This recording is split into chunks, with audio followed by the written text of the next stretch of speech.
Assalamu alaikum wa rahmatullahi wa barakatuh. Can you guys hear me? Is the sound working? So, just as usual, guys, just put in the comments if the sound is coming on your end. And again, we've got this same format today, but the only difference is that the writing is black this time.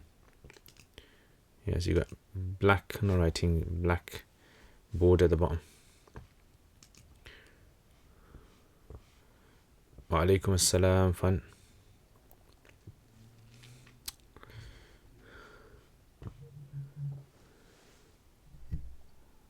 Wa alaikum assalam wa rahmatullah. Kamran, Sidi Ahmed, wa alaikum assalam. Okay, I'm very happy as I passed the test and now I'm on the Quran. Excellent, mashallah. MashaAllah, excellent. Very well done. Shabash, well done. Wa alaikum assalam, AQM. 1 second, let me just get some water.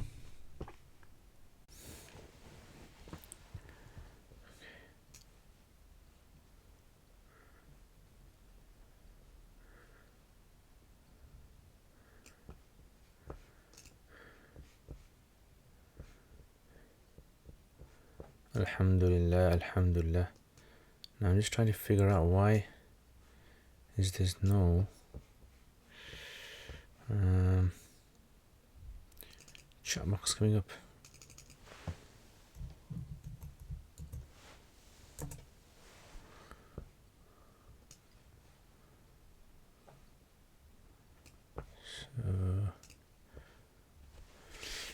Wa alaikum assalam wa rahmatullah. MashaAllah. Okay, so give me 1 second. I'm just going to try and figure out what's happening here.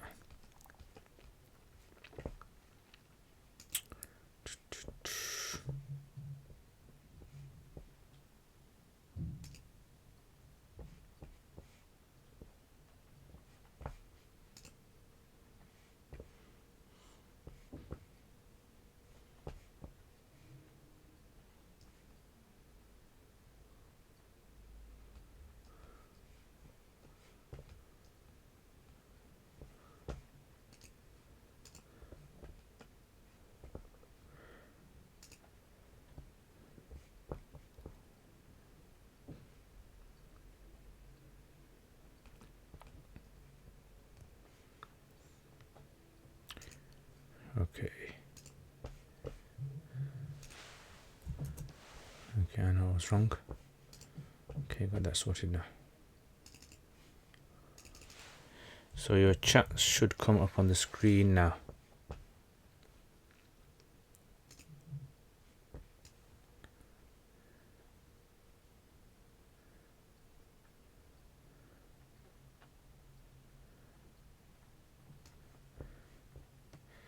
Okay, excellent, excellent. That's working now. Okay, wa alaikum assalam wa rahmatullah.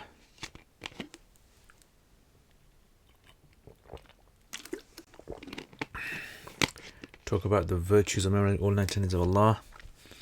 Salam from London, mashallah, ahlan wa sahlan, ahl London. Shaqim, alaikum assalam wa rahmatullah. Alhamdulillah, Shaqim, thank you for asking, very good. And I hope you're doing well as well. Shafiq, Assalamu alaikum from Uganda, mashallah, ahlan wa sahlan, ahlan Uganda. MashaAllah. MashaAllah. Hamida, loud and clear, excellent.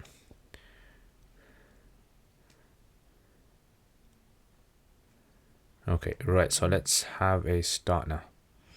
So let's check out Curious Cat, guys.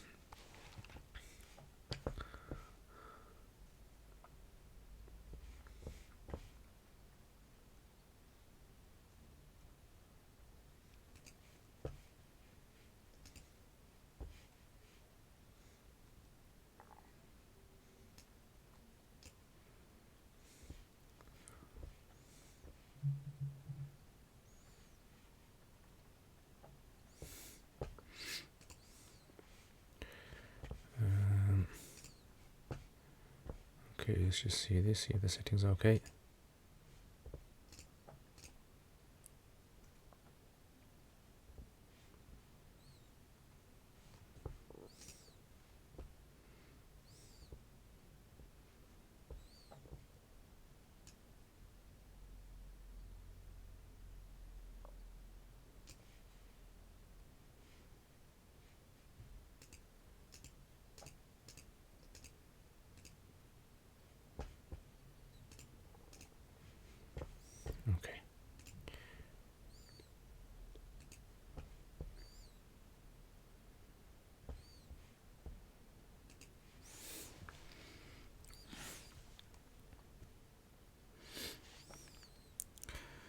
So let's start with the curious cat, guys.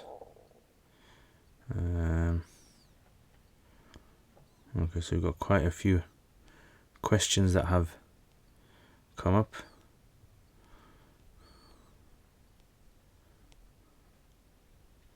Okay, so is the chat size okay? So the chat in the box, is that the right size? Usually MP's complaining about it.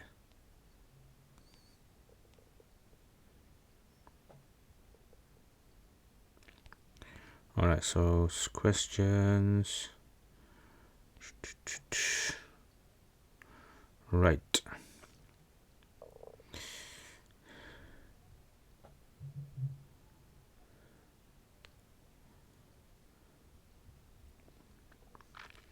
Okay, so first of all, there's a correction that I have to make. Yeah, so this is a question that I answered last time, but someone raised the issue with me, and I actually looked it up again, and I actually found that I did make a mistake in there. So, okay, so the question was regarding if a person is in the state of Ihram, so they've gone for Hajj, they've gone for Umrah, and they have broken some of the rules of Ihram. So the rule basically is, if you break a rule of Ihram, if it's very severe, then you have to slaughter an animal. Right? So what can be breaking the rule of Ihram? If you use any fragrance on an entire limb, so your hand is an entire limb, or anywhere else in your body. If you cover your body with stitched clothes for men for the duration of more than 12 hours in a day, etc. So, or you cut some nails, you cut your nails, or you cut your hair, or something like that. So if a person has done this, what I said was that they only have to give one slaughtering for all the rules that they've broken. However, I did check this up, and I did find that no, I was wrong in that. But there's a bit of tafsir in there, there's a bit of explanation there. And that explanation basically is that if a person breaks the rules of Ihram, technically, according to fiqh, that what is known as a kafara, an expiation of a sin, right? A kafara is called an expiation of a sin. Then the rule is that expiation of sins, there is tadakhul in them. So tadakhul basically means that whenever you have to expiate a sin, then you have this thing called like tadakhul, where you merge them together. So for example, like if in Ramadan a person deliberately eats something, or deliberately drinks something, or deliberately has sexual intercourse, or in Ramadan, then they have to give kafara. But if they do several of these, the one kafara can suffice for all of them. This is because the rule is that the kafara compensations can be fulfilled with one penalty, and that's the nature of kafarat. As for ibadat, when it comes to acts of worship can't be merged together. So when I was asked this question, what came to my mind was the rule of the kafarat are merged together. But when I looked at this, the scholars say, in one way, these offences that have been committed in the state of Ihram, these are kafarat, and in another way, they're ibadat. So just to be on the safe side, they treat them as ibadat. So that's why ibadat, the offences, are considered to be independent. So if a person commits 5 offences in Ihram, for example, then each one of them deserves its own. But then on top of that, Imam Muhammad rahimahullah's a position which says that if a person cuts their nails, for example, like if he cuts their nails, all the nails, like cuts the nails of one finger, another finger, so these are multiple offences, but if he does them in one sitting, then they're considered to be one offence. And that's why one one sacrificial animal would suffice for that. But if you did them in different locations, different times and different places, then they would be considered to be multiple. Okay, so the correct answer would be, according to the Hanafis, that this would require multiple sacrifices. I hope that clears it up. Okay, next question. Assalamu alaikum. Sorry, another question from yesterday's live session. You mentioned that Sadaqatul Fitr can't be given to non-Muslims, but Fidya for missed prayers and fast can be given to them. Why is there a difference? Why is it that Fidya can be given to non-Muslims? Okay, again, so I'm going to have to explain this masala a bit more detail. So basically, when it comes to Zakat, right, zakat can only be given to the 8 categories that are mentioned in the Quran. إنما الصدقات للفقراء والمساكين والعاملين عليها والمؤلفة قلوبهم وفي الرقاب والغارمين وفي سبيل الله وابن السبيل. Okay, these are 8 categories: the poor, the needy, those who are working to collect zakat, those whose hearts are to be reconciled, and those who have burdened necks, like freedom from emancipation, slaves, those who are burdened with debts in the path of Allah, والغارمين وفي سبيل الله, in the path of Allah, those who are soldiers in the path of Allah, and Ibn Sabil, those who are travelers. So these are 8 categories that zakat can be given to.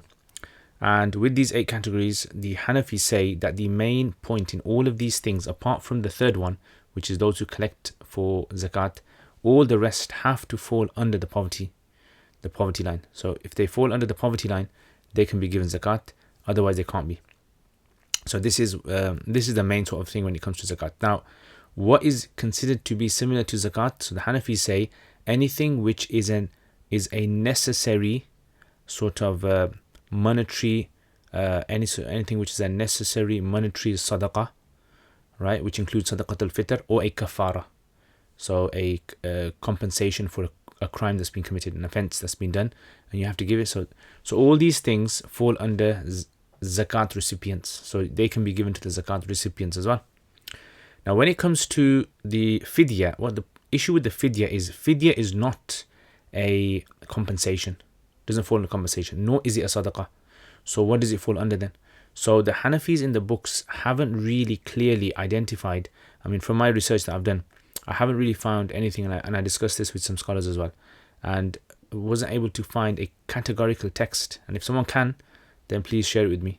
That where does the fidya of the fasting go to? Because the Quran says fidya tu ta'am miskin, the fidya that goes to the feeding of the miskin, the poor person. So this is why when it comes to the fidya of feeding a poor person can mean any poor person, as in it's unrestricted. It's in the nature of what we call in usul fiqh, we call it mutlaq. So it can be any miskin, Muslim, non-Muslim, doesn't really matter, as long as they fall below the poverty line. So it can be given to them. And there's a difference also between the fidya and between other sadaqas. Other sadaqas, you have to make them the owner of the item that you give them. So if you're going to give them food, for example, you have to make them the owner of it. Whereas in fidya, you don't have to necessarily make them the owner. Tamliq is not necessary. You can actually invite them, and you can actually do a meal for them, and you can feed them. So if you feed them, you just have to feed them 2 meals a day for each fast. But you can't do that in sadaqah. So this is why there's a clear difference between the two. So I was unable to find anything that indicates that this has to be given for, apart from if you take the term sadaqat al-wajiba, which Imam Ibn Abidin says. So that's why I said it can be given to non-Muslims. But I haven't found anything that contradicts this. If you do find anything, please let me know, and I'll be happy to change my answer. Okay. Okay, next question. Assalamu alaikum. Another question from yesterday's live session. Okay, we've done this one. Yeah. Okay, also, can the sadaqah given as a penalty for jinayat in ihram be given to non-Muslims? No. So, kafarat, jinayat have to be given to Muslims. Okay, like I said. Assalamu alaikum. Is there zakat on cows which are kept for milking purposes? Yes, they are. The only cows that you don't give zakat, so a lot of people don't know this, but zakat is given on, normally we give zakat on gold and cash, silver, yeah? But there's also zakat on land produce, camels, cows, goats, if you have them, things that are for sale, right? Merchandise for sale, etc. So cows, you give zakat unless the cows are fed. So if you feed the cows yourself, you don't give zakat on them. So what do they mean, feed yourself? So they look at in the year. As long as you feed the cows yourself for more than 6 months of the year, then you don't give zakat on them. But if you let them graze themselves in the pasture, so you let them just roam around and they eat on their own, and you don't feed them yourself, you don't put food for them, then you have to give zakat. This is what is known as sa'ima. Sa'ima means that they roam around and they eat and they graze on their own. So yeah, so milk cows, as long as for more than 6 months, you got to give zakat on them. Is it okay to put underwear bedding in the washing machine, or to do impurities need to be hand washed 3 times? No, you could put them in the washing machine. So the normal conventional washing machines that we have, they do the job. So as long as enough water is going in and out, it's sufficient. You don't have to wash them separately. If you want to be safe, if you want to kind of get it off your mind and things, that's fine. But according to the Hanafi position, you wouldn't have to wash them separately. Okay, let's check out some other questions over here now. Ya Allah. Alright, so let's go up. Okay, last week you were talking about 100 shaheed. Was there anything said further about people affected by evil eye? Okay, I didn't go through all of them. Yeah, I didn't go through all of them, but maybe, possibly. Have you done videos on the rules of ta'leel? Ta'leel as in sarf ta'leel, you mean? Or in fiqh, or which subject? As Hussein, wa alaykum assalam wa rahmatullah. Ammar, you're a tick wizard, Sheikh. Tech wizard. Allahu Akbar. I think a tick wizard, like you give ticks, because I mark homeworks and give ticks. Tech wizard. Yeah, just doing a bit of research, guys. It looks very professional, doesn't it? What are the forbidden times to make qada of salat? So the forbidden times to make qada is 3 times: sunrise, sunset, and zawal. Right, so when the sun rises, it lasts for about 5-10 minutes. When the sun sets, and when the sun reaches the middle point of the sky, just before dhuhr. So those like 5 or 10 minutes there, 5 or 10 minutes there, 5 or 10 minutes there, you can't do qadas. Wa alaykum assalam, Iskhan. Ahlan wa sahlan, marhaban.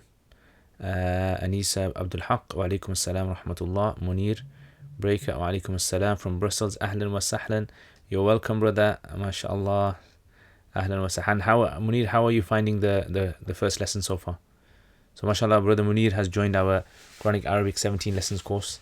So inshallah, brother Munir's hopefully going to get through, inshallah. And by this Ramadan, he's going to start understanding the Quran, inshallah. Okay, Kamran, what categories do some of the new illnesses which were found later on fall under? Yeah, I don't understand the question. Okay, Ammar, good size, excellent, Jazakallah khair. 100 the previous comments. Okay, so any sort of illness that a person, I mean, the Prophet ﷺ in his life is not going to mention all the shaheeds, right? So maybe he mentioned all of them and it didn't reach us. It kind of like any person who dies in an unfortunate state, you can say, unfortunate way, you can say it will be counted as shaheed. I think that's a better way of looking at it. Is there hadith authentic if a person dies on Thursday or Friday? No questions for him in the grave. I haven't looked into the authenticity of it, so I wouldn't be able to say. I mean, if you can find the hadith for me, and then later on, inshallah, I can do a bit of research on it. Tirate, wa alaykum assalam wa rahmatullah. Ahlan wa sahlan from Malaysia. Shaqim, Ustad, I don't understand why there is so many madhhab like Hanafi, Shafi, Hanbali. Is it allowed to change madhhab? Like from Hanafi to Shafi, let's say you move to a majority Shafi country from Hanafi. Okay, this is a very good question. I think I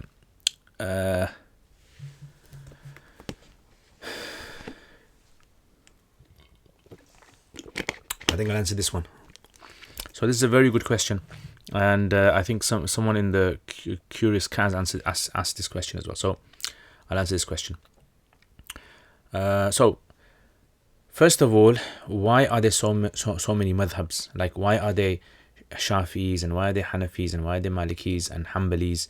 And isn't like Allah is one and the Prophet ﷺ is one, and obviously you know the Quran is one.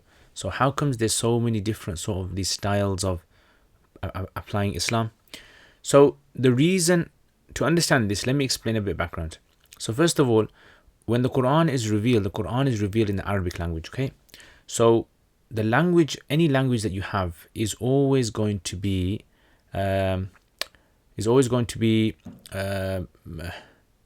affected by expressions.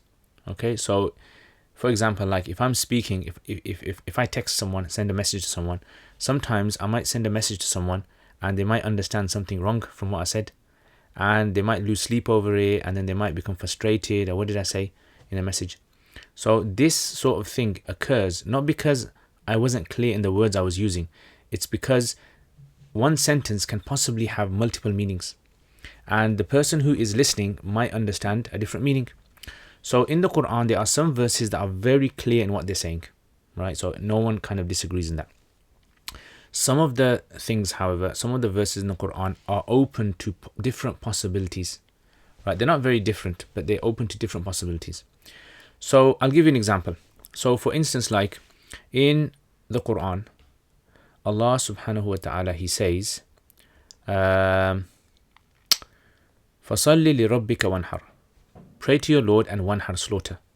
So now when Allah says pray to your Lord and slaughter, does it mean now that we have to slaughter in a specific time or a specific place? Does everyone have to slaughter? What if you're young, do you have to slaughter? What if you're old, do you have to slaughter? Is it only for Eid? Is it every single day? So this is open to interpretation. This requires investigation now. So when an ayah is open to interpretation, experts will step in now, and experts will do their research and they'll come out with their conclusion. So if an expert does his research and comes out with a conclusion, then what happens is non-experts will say, look, instead of me having to do all this research, someone else has done this research and I trust this person, I'm going to follow what they say. So this is what was happening in the time of the Sahaba. For example, Umar radiallahu ta'ala anhu would come out with a research of his own, an understanding. And the other Sahaba, who were young Sahaba, would say, I like the opinion of Umar, I want to take this opinion. So they would follow the opinion of Umar on this. Or maybe they would follow the opinion of Ibn Mas'ud on this, and likewise. So this is why following the opinion of an expert was something that existed in the time of Sahaba. Now, once, for instance, like Abdullah bin Mas'ud, his opinion about this issue of, if you're on a journey and you're a musafir, right? You shorten your salats from 4 rakats to 2 rakats. So you pray Zuhr, instead of 4 rakats, you pray 2. Asr, you pray 2. And Isha, you pray 2. So now when you pray these rakats, 2 rakats, then the question which now comes to mind is, wait a minute, if I'm supposed to be praying 2, can I pray 4? So some of the Sahaba, like Uthman radiallahu anhu and others, their opinion was that if you're on a journey, the 2 rakats is optional. You can either pray 4 if you like. If you want, you can do the Zuhr 4 rakats. And if you like, you can do the Zuhr 2 rakats. It's up to you, it's a choice. If you find it difficult, just do 2, otherwise do 4. Now, the other thing is other Sahaba, like Ibn Mas'ud, he says no, because the Quran clearly says that, لَيْسَ عَلَيْكُمْ جُنَاحٌ أَن تَقْصُرُوا مِنَ الصَّلَاةِ. There's no issue here to reduce the salat. In other words, it's not a sin to reduce the salat. So they say the Prophet ﷺ on his journeys never ever prayed 4 rakats. He always prayed 2. So then some of the Sahaba opinion was that basically you have to pray 2. It's an obligation to pray 2. You can't pray 4. So this is why now like a difference of opinion came of how do we reconcile this. So Abdullah ibn Mas'ud was in Hajj and he prayed behind Uthman. Uthman prayed 4, and so he prayed 4 behind him. So his students, Abdullah ibn Mas'ud's students, asked him after the salat that you taught us that when you're on a journey you pray 2. How come you prayed behind Uthman, who is also a musafir, and he prayed 4? He said, well, look, this is my opinion, but me going against Uthman is going to cause a greater problem. Like, I have my opinion, but it's easier for me to leave my opinion and follow Uthman's opinion on this, rather than causing a problem in the community where people are going to say, look, these guys don't even pray behind one another. So this is why you have this approach. So the madhhab basically is a group of scholars who are researchers, experts, and then this research it takes off. So people want to support this research. In every generation, there's people who want to support it. This is the first issue. This is why it comes about. Secondly, so now we've understood that we are bound to get this difference of opinion. Secondly, when we have a government has to follow fixed laws. Like, you can't have laws which are going to always change. Like in this country, in the UK, for example, I don't know where you're from, Shaqim, which part of the world. But if you think about, like, for example, the UK law, the UK law is you have to drive on the left hand side. You're not allowed to park on double yellow lines. You have to stop when the light is red, etc. Now, if the UK government was basically where you had, shifting laws are always shifting, then there'd be chaos, because someone might argue, well, I can drive on the right hand side, and someone else might say on the left hand side, and someone else might say I can go when it goes red, and someone else might say I can't go. So it's going to cause chaos. So to keep chaos away and to keep harmony, the scholars said that, look, when a government takes a particular position, everyone should follow that position. Yeah, because it creates harmony. So the idea of adhering to one madhhab is more of an issue to do with administration and to do with social cohesion and unity. That's the main sort of issue why we have it. And this is why we've seen throughout history, if there was a government that was a Hanafi government, people would adhere with the Hanafi rules related to public affairs. And if the government was a Maliki government, people would relate to the Maliki rules, because in each one there'd be the judges would pass laws according to their madhhab. So this is why, now, can you shift madhhabs from one madhhab to another? What the scholar says, this is a very delicate issue, because what might happen is that if everyone is just given their own opinions, it's going to create this mindset that the Sharia is not very important, and you can find any opinion you want. You can have like a catalogue of opinions, right? And then you can follow any opinion, and whichever opinion you want to take, you can take it. And this is dangerous, because not all opinions have been thoroughly researched, right? If it has been thoroughly researched and it's very, very strong, then there is an issue taking it. But just to take any opinion for that sake is going to cause a mindset which is going to be a lax and a laziness in the Sharia. And the Sharia, if you read the Quran talks about stay within the limits of Allah, stay within the laws of Allah, don't cheat the system, don't follow the footsteps of shaitan, etc. Don't be like the Bani Israel who used to find loopholes in their Sharia. So we don't want to find loopholes, we don't do these kind of things. So this is why it's best to adhere to one system, one madhhab. Yes, if out of need you need to take another opinion from another madhhab, there's no issue with that, right? But just to take opinions from here and there because it suits your own desire, then that's wrong. That's something all scholars say it's not right. Hope that answers the question. Okay. All right, let's have a look at this one then. Next. Okay, is it okay to I've done this one. Is there anything that says you shouldn't look up to the sky when making dua? Yeah, so some narrations mention that you shouldn't look up to the sky. This is more to do with salat, they say, prayer. In prayer, you shouldn't be looking up to the sky.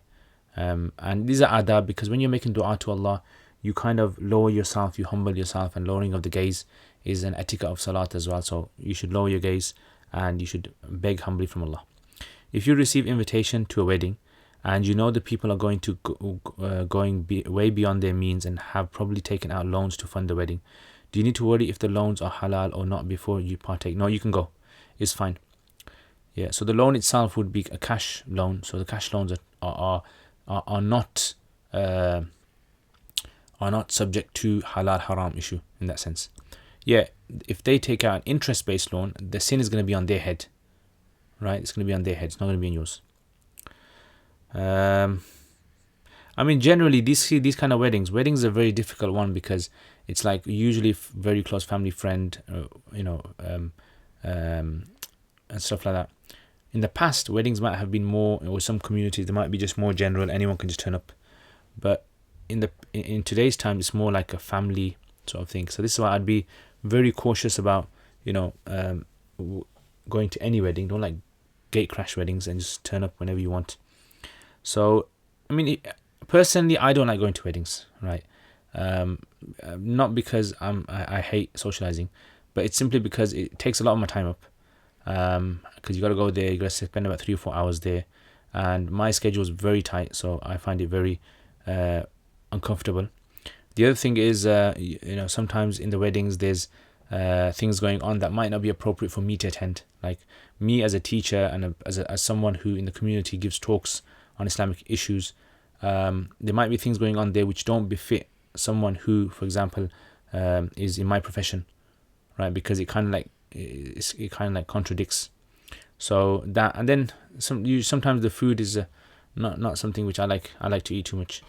But yeah, that's it. So it would be fine to attend anyway. Assalamu alaikum, respected Ustad. Please can you clarify if kafara for broken oaths in the most recent live session, February the 8th at the 1:08 time mark, you mentioned that there is no kafara for oaths, but there is kafara for a vow. I thought it was the other way around. Please can you clarify? You are such an inspiration. You sacrifice your time. Jazakallah khair. Thank you very much. Okay, what did I say? I can't remember me saying that. So let me repeat it again. So basically, if a person, so there's three things, right? So I don't know, I can't remember what I said last time. I'm sure I said what I'm going to say now. But if I did say something which is contrary to this, then, I apologize. I made a mistake. So look, if you make a promise to someone, like if I say, on Friday, I will meet you at the library. That's a promise, that is. If a person breaks their promise, which they shouldn't, if a person breaks their promise, there's no legal consequence to that. They don't have to give any sort of kafara or anything at all. Number two, if it comes to oaths, then oaths are considered to be of two types. Yeah, there's three types of oaths rather, but I'm just going to mention two. One is where you just kind of say wallahi, wallahi off your tongue, right? It just rolls off your tongue. Qasmi, qasmi, qasmi. There's no kafara for that. One is where you promise someone something that you're going to do. Like if I say to you, wallahi, on Friday I will meet you at the library. Now, if I don't meet you at the library, I will have to give compensation. There, you have to give kafara for that one, you have to. But for the first one, where I said, if it just rolls off your tongue, like say, wallahi, this is going to happen, wallahi, I'm going to do this, wallahi, and you don't intend a vow, you don't intend an oath, there's no kafara. Okay, now, the second type of oath, which is an oath which is known as a lying oath. Yeah, a lying oath, yamin al-ghamus. This is called a lying oath. This lying oath is something which is sinful. Yeah, you swore an oath in court or something. Wallahi, this happened, and you're lying. You know you're lying, but it's not about the future. Then there's no kafara about this, but it's extremely sinful. As for a vow, there is no kafara for a vow. A vow is simply where you have to fulfill whatever you vowed. So if I say, if I pass my driving test, I will feed 20 poor people. Then if I pass my driving test, I must feed 20 poor people. And in fact, that's like the kafara, you can say. That's like the consequence, the obligation that I put on myself. So I hope that makes sense. Yeah, I'm sure I said something like that. I don't think I said there's no kafara on oaths. Those oaths which are roll off the tongue, like you say, qasmi, wallahi, there's no kafara for them. Assalamu alaikum. In the last session at the 1:12 time mark, you mentioned that missing ta'dil arkan only in ruku and sujood will be compensated by sajda sahw. What if one misses the ta'dil arkan in qawma and jalsa or qiyam? Yeah, then there's no sajda sahw in that. It's only in ruku and sujood. According to Abu Yusuf, on the other hand, he says no, it's necessary. But the rest of the Hanafis, they say no, it's not necessary. Sunnah mu'akkada. Okay, assalamu alaikum. Are buffets allowed as what you are getting on return for the money is not clearly defined? Okay, so this is a good question. So in transactions, in buyu, I don't know if any of you guys are following my Kanzud Daqaiq buyu series that I've started. Alhamdulillah, I mean, I don't know how, I mean, with your guys' du'as and, with your support and patrons and all these guys, I've been able to make videos nearly almost every day. And alhamdulillah, this is tawfiq from Allah subhanahu wa ta'ala. Praise Allah ta'ala. And that, tawfiq from Allah is the biggest thing. So there's lots of people out there who have lots of ideas, but end of the day, it's the tawfiq that Allah gives someone to be able to do something in the community, which a person should, be thankful for. So if you are doing anything good in your community, you should always remember that it was Allah was opening doors for you, and Allah is still opening doors for you. And you don't want those doors to shut, unless some more doors are going to open for you, better doors maybe in the long run. Okay, so going to this question. So in transactions, when you buy anything, you have to remember you need to clearly understand what you are purchasing. It can't be dubious, right? So the item that you're buying, the item that you're purchasing has to be clearly defined. Just like when you go on Amazon, you're buying, let's say, headphones, and it tells you the size of the headphones, it tells you the make of the headphones, it tells you how much sound it gives out, and it tells you the how long it's going to last for, and etc. So all these pieces of information, these details that are given, these are necessary for transactions to take place. If things are missing, it's dubious, then what will this lead to? This will lead to a fight. So because it will lead to a fight, the Sharia doesn't want this. It doesn't want disputes, too many disputes. So a buffet, how comes a buffet is allowed then? Because in a buffet, like if I go to a buffet and it's a £15 buffet, I pay £15 and then I can eat as much as I like. So the rule is that in buffets, this falls under the concept of ibaha. So ibaha is a type of transaction where you kind of are okay, like the seller is okay with roughly how much the average person eats. Not really an issue with that. Like some people might eat 1 plate and some people might eat 10 plates, and the seller isn't in problem with that. It doesn't lead to a fight. So this is called ibaha. Ibaha means the seller, he kind of permits, he opens his doors and gives full access to the customer to do whatever he wants. So just like when people go to do strawberry picking or things like that, you pay the money and then you're going to eat. As long as you eat over there, you don't take any with you, they're okay with it. So that is considered to be, in the books of fiqh, ibaha is permissible. Okay, let's have a check of your questions then. Okay, so okay, Sidi Ahmed, my friend bring his child born without wedlock among his legal children. Is that right for him? What about sharing inheritance? Yeah, so we mentioned this last week and we said any child that's born out of wedlock, then that child is not permitted to receive inheritance, nor can he give inheritance to the biological father. Okay, why now? MashaAllah, why now is here. Assalamu alaikum wa rahmatullah. I wanted to ask a question regarding a law passed in Pakistan where a man can't have a second wife without the approval of his first. Can government pass such a law? Yes, government can pass such a law, right? So in other words, the government can pass a law which will result in any man who marries without the permission of his first wife will be imprisoned or will have some sort of a legal penalty, fine or whatever. However, the issue is this, is that these sort of laws, if a person does get married, like behind closed doors secretly, does get married to another woman without the government finding out, will that be allowed for them? So yes, that will be allowed. But the problem is that sometimes what can happen is the government can set a law to create harmony, to create some sort of like a balance in the society where they see there's abuse being taken place. But that doesn't necessarily mean that the person's act will not be permissible. So for example, like let's say a government passes a law that online selling is not allowed anymore in this country, and they pass they ban it, and anyone that's caught buying and selling online is going to be prosecuted. But does that mean that Islamically, like according to Sharia, because the Sharia is greater than any government, so does that mean Islamically that it's not allowed for them? So in other words, do they have to follow this? So they should obviously show obedience to the law. But if they were to buy and sell like this, will the transaction go through? So the Hanafis will say yes. They may be sinful for disobeying the government, but they'll be permitted because the components of trade have taken place.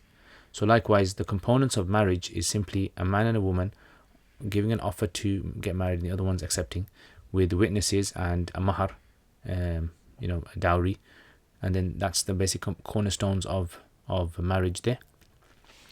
So that's why it would be allowed. It would take place basically. Such laws, if they do obliged to obey them. So yes, they are obliged to obey them, meaning that the people might be sinful for not listening to the government. Yeah, so because as Muslims we have to listen to our governments as well, those governments that are upright. But will the transaction take place? So Hanafis would say, like this is an usul fiqh issue, which is an action can be wrong but at the same time be accepted in the eyes of Allah. Like for example, if a person was to pray in a land that's usurped, the salat is wrong, but the salat will be done, accepted. Okay, Sufyan, wa alaikum assalam wa rahmatullah. You're welcome. Ahlan wa sahlan, Sufyan. Good to see you here. Sidi Ahmed, what about the spider and the bird that lay eggs when Prophet was in the cave? Is it true in history? I haven't really come across that narration. I mean, in the main books. Maybe it's in Sirah books, but I haven't really checked the authenticity of this. The thing you have to remember is a lot of stories that are mentioned in the Sirah don't fit with the strict rules of hadith, right? So that's why you can get away with a lot of stories in Sirah which might not fulfill the criteria of hadith themselves. Okay.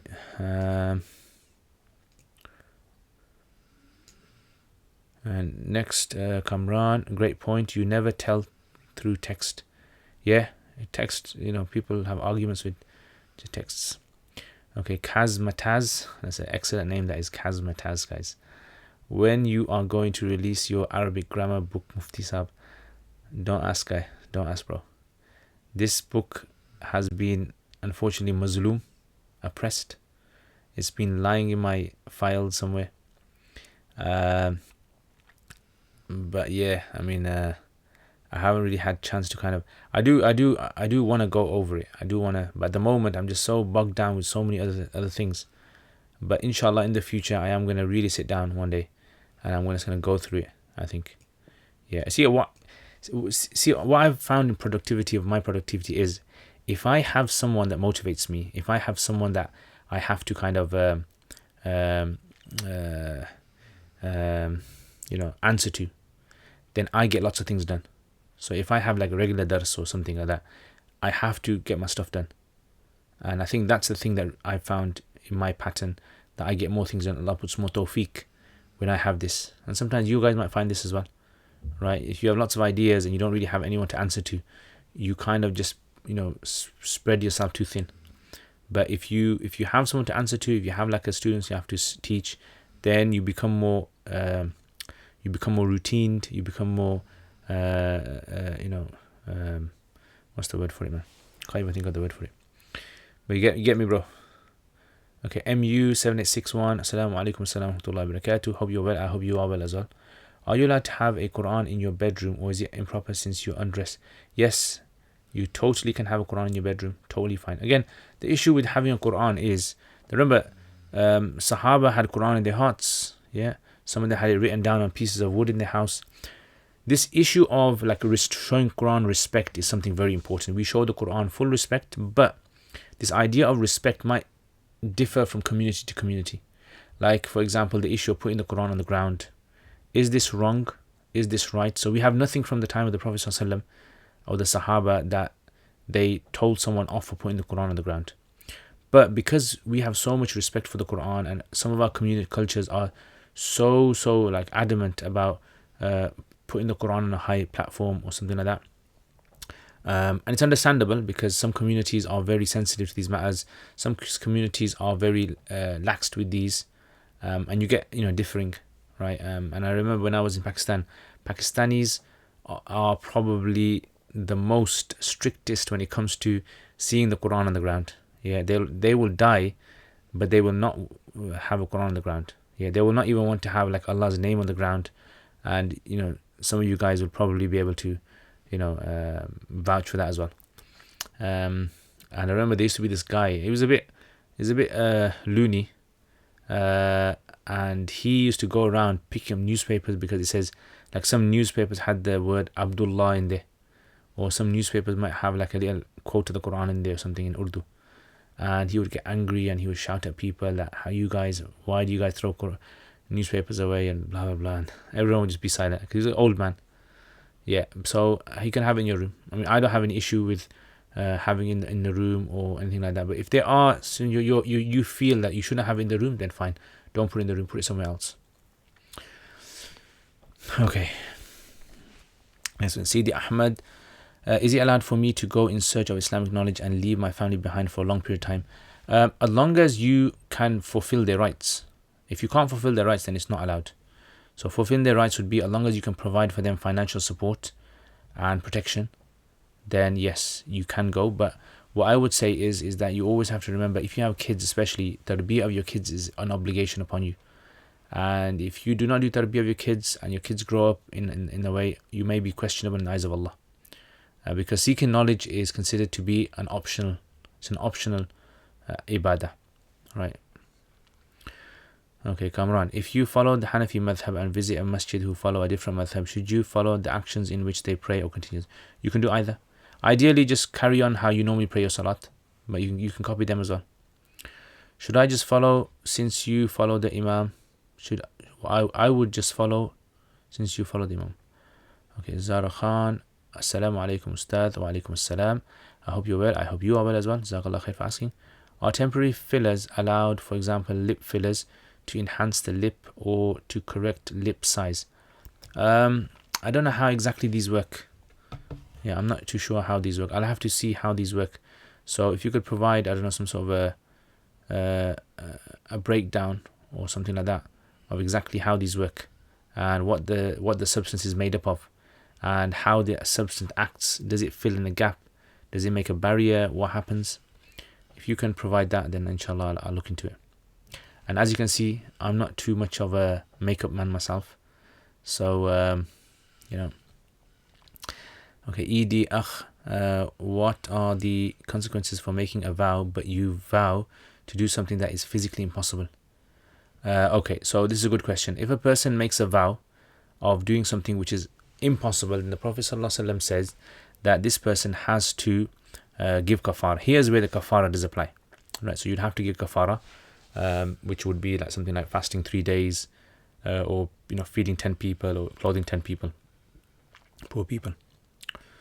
Assalamu alaikum wa rahmatullahi wa barakatuh. DM Hussein, wa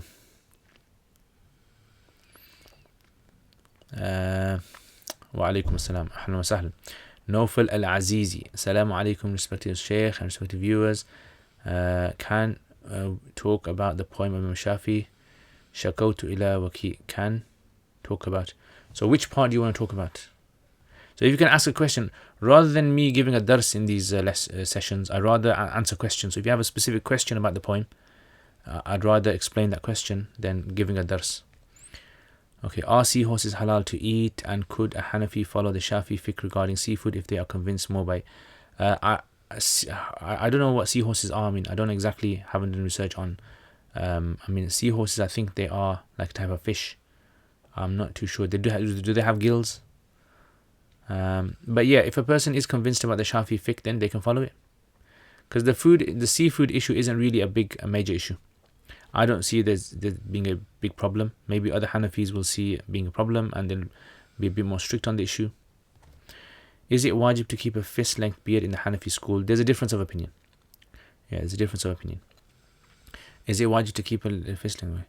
Ustad, what you think of those wearing ta'weez, their neck having Quran verses in small leather wrapped or like box? It's usually Pakistani and okay, I'll answer that in a bit. I'm just going to go back to Curious Cat. Okay, so this one. Assalamu alaikum. Can you please explain when Salat al-Duha is supposed to be read? Also, how many rakats, virtue of it? Also, when is Salat Ishraq supposed to be read? How many rakats, virtue of it? Okay, so the virtue and things, I think you can Google these things yourself. So if there's any question which I think you guys can Google yourselves, I'm going to tell you guys, just Google it yourselves. Okay, I'll tell you about what Salatul Duha and Ishraqa. The rest you can Google yourself, because I don't want to spend too much time in going through these kind of things. So in the narrations, the Prophet ﷺ has mentioned about extra nafal that he used to pray, and he would encourage people to pray in the mornings, right? So morning meaning, between Fajr and Dhuhr. So some of the scholars have said that this salat is of two types. One is Ishraq, which is prayed immediately after sunrises. So the sun rises, immediately after sunrise, you pray 2 rakats. And some have said so this is one, and some narrations say that you pray one in the middle of the day. So the middle of the morning rather, about 9, 10, 11 o'clock. And this is known as Duha. Duha means like the brightest part of the morning. So some of the scholars say that there's two types of nafil you can pray in the morning. Ishraq, which is immediately after the sunrise, and duha, which is in the middle of the morning. Other scholars say no, there is only one type of nafil you pray in the morning, and sometimes the Prophet ﷺ would call it Ishraq and sometimes he would call it duha, because Ishraq is the time of morning which is immediately after sunrise, and duha is in the mid morning. So sometimes he would pray this in the early morning and sometimes he would pray this in the mid morning. So this group of scholars says that there's only one type of nafil in the morning, which is known as the Ishraq, which is known as the duha. And other scholars say no, there are two types of nafil in the morning, the Ishraq and the duha. Yeah, so you have this ikhtilaf. Hanafis generally say there's two types. You have Ishraq and you have duha. Right? So that's the two salat. And the rest, the virtues and how to pray and all of that, you can check it out on Google. Just Google it, just type in, and there's loads of people that have written stuff on it. Okay, next question.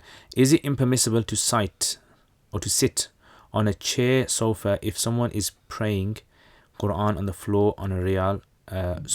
Okay, again, this is the same question with the brother asked about having a Quran in the bedroom, where husband and wife might have intimacy, or there's clothes being taken off. So again, all down to respect in the community, what the community defines as respect in their community. So some communities would find it problematic, the Quran being lower than another person, right? So one person sitting up and the other person is sitting on the ground, right? Sometimes in a mosque it happens. So someone's sitting in a mosque on a chair, and they might be seeing someone sitting on the floor with the Quran in their hand, and they might feel a bit disrespectful that how can they be sitting higher than the Quran. But this isn't necessarily like an Islamic ruling per se. There might be some communities who are okay with it, right? That someone's standing and someone's sitting. Does that mean it's wrong? Right? So it all goes down to what you feel inside. If you feel it's bad, then don't do it. Simple as that. Stay away from the person. But there isn't any sort of like strict specific ruling related to this. Okay. This next question: can I lick my wife? Okay, this is like a very so sometimes I realize later that kids are watching this, so I don't know, are kids watching this? Basically, this is talking about oral sex, basically. Yeah, so a person stimulating another person or their spouse's private area with their mouth. So is this allowed? So I mentioned this before as well, and I said that the rule simply is that this is if there is any sort of digestion of any fluids from those parts into the mouth, then it wouldn't be allowed, because according to Hanafis, the fluids that come out from these parts of the body are considered to be impure, would not be allowed. According to the Shafi school, it's okay. Shafis are okay with it. Yeah, so but Hanafis are not. And again, this is something which is a person. I personally would say a person should gauge it upon how their relationship with their spouse is going. Yeah, so sometimes a person might not be able to reach orgasm, or might not be able to reach full pleasure if this is not carried out. So there is some sort of like scope to take Shafi position, I would say, for some people. Okay, next. Assalamu alaikum. Can a student and teacher of Tajweed recite the Quran by breaking up the ayats? I've heard many conflicting opinions within Hanafi fiqh. I've heard this allowance is only for teachers and hifz, not students of hifz, not for student of hifz, not for student or teacher of Tajweed. I've also heard this allowance is only for teacher and Tajweed of hifz, not for student teacher. I've heard for all these. I mean, I've never heard of these. But what I will say is this: look, because Hanafis have said that if there is a student who is learning Quran, teaching Quran, then if they are menstruating, then they are allowed to break. I think that's what the question is asking about menstruation. Well, they haven't mentioned it, but I think they've said that. So a menstruating woman can break up the Quran. Breaking up the Quran means reads each word without fully saying it. So instead of saying Alhamdulillahi Rabbil Alameen, they say Alhamdulillah Rabb Al-Alameen. So this is an opinion that some of the Hanafis have given, number one. Number two, some Hanafis, like Imam Tahawi has said, they can read the ayah except the last part of it. So as long as they're not reading the full ayah, then it's okay. So they can read the ayah, and then when they get to the end, they can't read the full part, they have to break it up. That's the second opinion, I would say.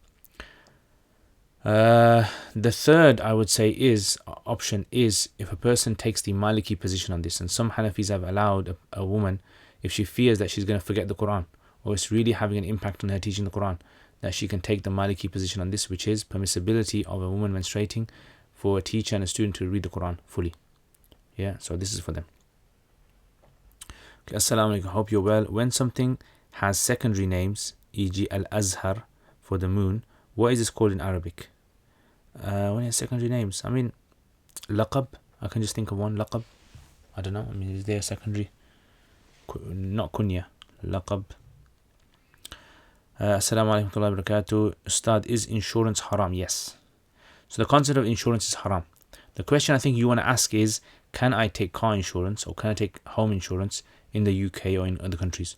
So out of necessity, you're allowed to take insurance, out of necessity.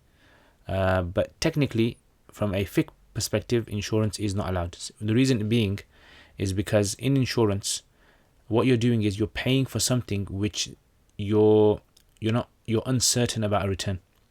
So you pay your premium once a year, let's say, or every month, and you don't know what's going to happen.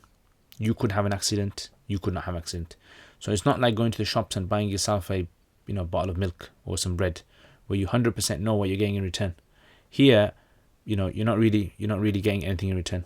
It's just guaranteed that if you have an accident, they will come and step in and help you. But like I said, if it's out of necessity, if there's a dire need in the law, by law you have to take car insurance or house insurance, then you can. Assalamu alaikum. Is going to a mixed gym to work out haram? So I mean, the question, next question would be, is going to a mixed Asda haram? Is going to a mixed Tesco haram? Is sitting on a mixed bus haram? I don't think the problem is with being in a mixed place. The idea is, look, if you go to a mixed gym and you are not guarding your gaze, if you're looking at people in the wrong way, in a lustful way, or you're not covering your body appropriately, then that would be wrong. Yeah, so I think sometimes when people ask these mixed questions, I don't understand why they only specify it to a certain thing, like to a gym, or you go on a mixed bus, you go to a mixed Asda, you go to a mixed school to drop your kids off. So it's all about the issue of, look, I think some of these answers to this, common sense can tell you what the answer is. It's basically just observe modest dress, and you lower your gaze if you see things that are inappropriate, or just go in there blind, just close your eyes, go in there, search for the machines. Yeah, and if there's like loud music and stuff like that, you can use your own earphones. Okay, what time is it? I think we'll have a little break now. Yeah, is it break time? Let's have a little break, guys. Let's do a little break.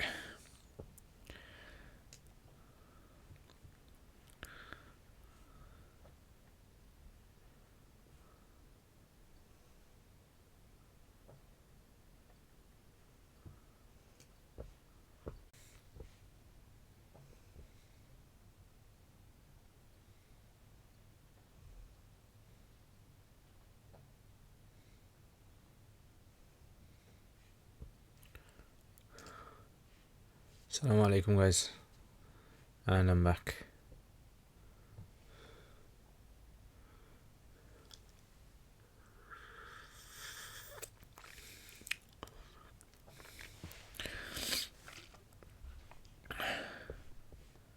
Okay, so let's continue with these questions then.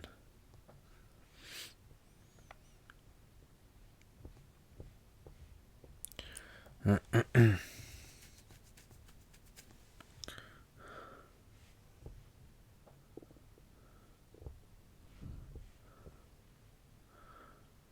so where did we leave?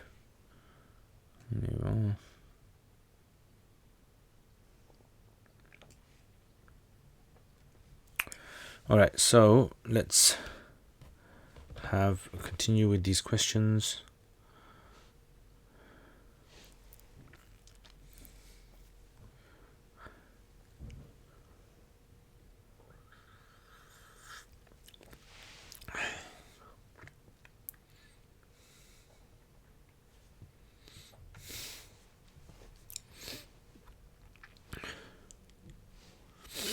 Okay, so Assalamu alaikum. Is a mortgage on a house you wish to live in permissible?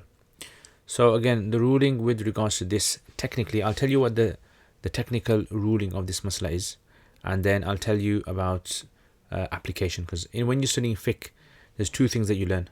So one is technical rules.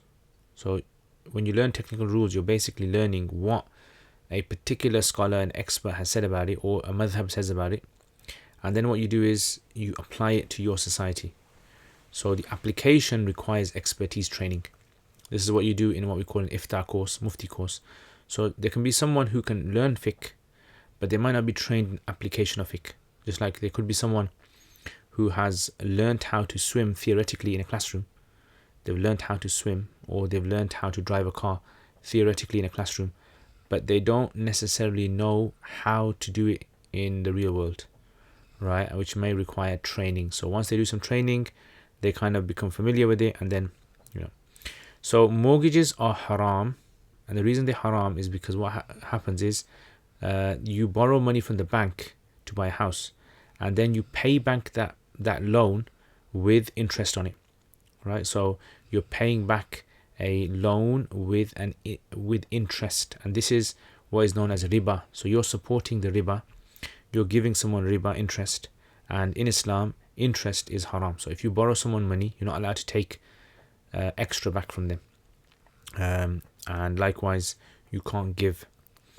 So this is why mortgages, normal conventional mortgages that take place with banks, NatWest Bank and these other banks in the UK, not allowed. But the question now comes is, in the UK, where we have a problem with housing, which houses prices are very high, it's very difficult for a person to simply just go to the bank and just take some money and buy a house, and they need a large amount of it. And the other option is to rent, and renting is becoming quite expensive for a lot of people now as well. And for some people, long term, it's not a feasible plan for them, solution. And so what do we do in this situation? So some of the scholars have given permissibility out of necessity to buy a house to live in under interest, under mortgages. So they say the mortgage will be allowed here, just like we talked about the insurance question. So the mortgage will be allowed based on, what do we say? Based on necessity and need. So living is a necessity. You need to live somewhere, you need protection, you need to keep your belongings safe somewhere. So this is why in this kind of situation, this kind of masala would be allowed. Okay, hope that answers the question.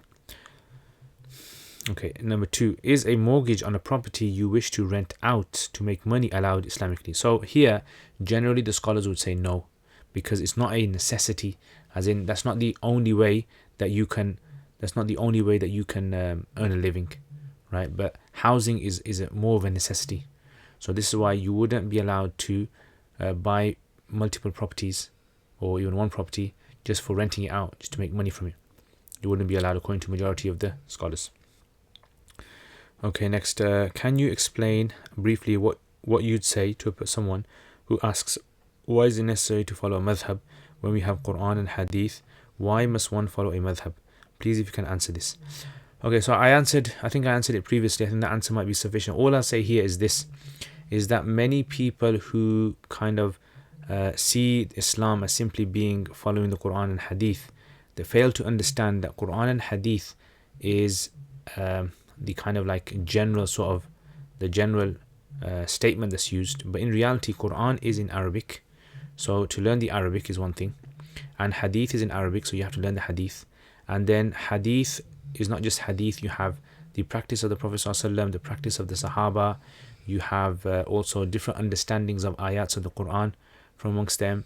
So this is why one ayah can have several different differences with regards to what it means. Yeah, so what does the ayah mean? Does the ayah mean that this thing is allowed, this thing is not allowed? How do you interpret it? So the idea of interpretation, I'll give you an example. So the Prophet ﷺ, on one occasion, he said to the Sahaba that you must pray your Asr in Banu Qurayza, and no one should except pray their Asr in Banu Qurayza. So they had prayed their Dhuhr, and so they all set off from Medina to go to the village of Banu Qurayza. So when they were going to the village of Banu Qurayza, what happened was the time of Asr was about to end. So some of the Sahaba said that the Prophet ﷺ, he didn't mean literally pray in Banu Qurayza. What he meant was get there as quick as possible. And that's how you say things to people. Make sure you pray Asr over there. So he said, let's pray our Asr here and then let's go. So they stopped and prayed their Asr. The other group of Sahaba said, no, we're taking the literal words of the Prophet ﷺ and we are going to pray our Salat Asr in Banu Qurayza, even if the time expires. So first group did this, second group did that. Eventually what happened was they both came to the Prophet ﷺ. He didn't tell any of them off. But the scholars said that the first group of Sahaba, their acting, their position was more correct. So this is where you get differences of opinions from. So now when you understand that there is a concept of difference of opinion in the school, right, on different things. Umar had different opinions with Ali sometimes, radiallahu anhu. Ibn Mas'ud had different opinions with Ibn Abbas. So these kind of difference of opinions existed. So to understand the difference of opinions, you need to study about which opinion is the one that is more correct, you can say. Yeah. So this is why we follow madhabs. It's a safer bet rather than any. It's like, for example, I say, like someone who comes to fix a boiler. Rather than you fixing your own boiler and spoiling it, you get someone who's an expert and you follow their opinion and you save yourself all the hassle. Or for example, instead of diagnosing yourself with an illness, you just go to the doctor who's an expert, who's trained in this field, and you follow his opinion. Right? You do what is known as taqleed. Simple as that. And if you actually, on my YouTube channel, I've actually done a series on the madhabs, a crash course on the madhabs. So you go to my YouTube channel, check it out, and I've done like a three episode series on madhabs and how madhabs came about, and I've done lots of explanation there. Okay, next. Assalamu alaikum, alhamdulillah. You answered my previous question that using soap to wash hands in ihram, even with the intention of cleansing and not of applying fragrance, will result in jinayat of dam. You said that it is different to eating mint. I actually did not understand this. Can you please explain it again? Also, can you please, if you don't mind, provide proof that using soap, even with the intention of cleansing, is a jinayat? I found in the book Hajj Ke Zaruri Masail by Mufti Taqi Usmani and Mufti Abdul Rauf on page 29, soap used for cleansing, even if it has fragrance, had a different ruling, but I've not come across. Okay. So this issue of regarding when you're in the state of Ihram, okay, so if you're going for Umrah, you're going for Hajj, you go into the state of Ihram. Now the state of Ihram means that you're now sanctifying your body now. And to sanctify your body, there's certain strict rules you have to adhere to, follow. Just like in Ramadan, you have to stick to some strict rules like not eating and drinking, etc. So in Ihram, there's some strict rules. One of those strict rules is you can't use perfume, you can't use fragrance. So now there's two types of fragrance. One is what we call a natural occurring fragrance, like you have in food. So for example, some foods naturally smell nice, right? You can't help it. And there's some which is deliberately like added in to make it smell nice. So for example, like, you might have perfume which you put on your body, which is deliberately makes you smell nice, or some oils which deliberately smell nice. Now the fuqaha mention, they say that using a perfume which is a naturally found inside of food, and you haven't used it to gain like fragrance, you've just used it for its purpose, which is food to eat, and as a byproduct it smells, then like an orange, for example, you peeled open an orange, smells citrusy, very nice, and you ate the orange and your hands smell of oranges now, which is a nice smell, but you didn't intend for you to smell nice, you intended to eat, consume the food. Then you don't break the rules of Hajj or Ihram. But if you eat something, or if you use something with the intention to make yourself smell nice, like perfume is an example of that. Soaps in the olden days did not usually have a fragrant smell added into them necessarily. So, but in today's days, they deliberately have a special smell in there. So this is why when the classical books mention about this soap having when the classical books mention about the soaps having a natural sort of like smell inside of them, then what we say about this is that if it's natural and it's not something which is deliberately intended, then that would be something which is allowed. It wouldn't break the rules of Ihram. But if it's something which is if it's something which is deliberate, then that would not be allowed. Okay, that's what I mean. I haven't seen the Hajj Ke Zaruri Masail. The quote, I'll have to just quickly search it up for you. Just give me a second. I'll just search the quote for you. Tib.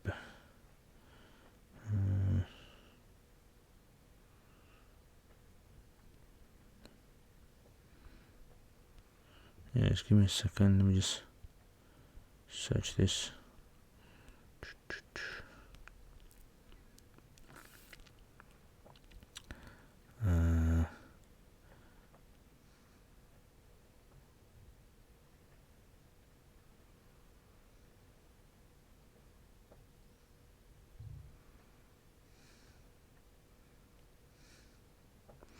Okay, so this is from Ibn Abidin. Okay, he says, or from Dur al-Mukhtar, وَالتَّطَيُّبْ وَإِن لَمْ يَقْصُدْهُ.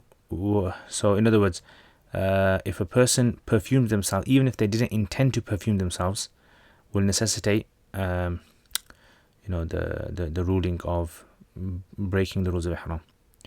And then he says in the commentary of this, he says,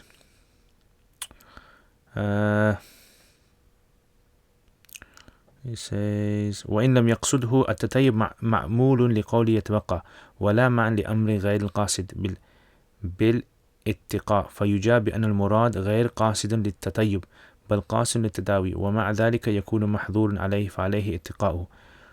So in other words, whether you do it deliberately or accidentally, fragrancing yourself is impermissible in the state of Ihram.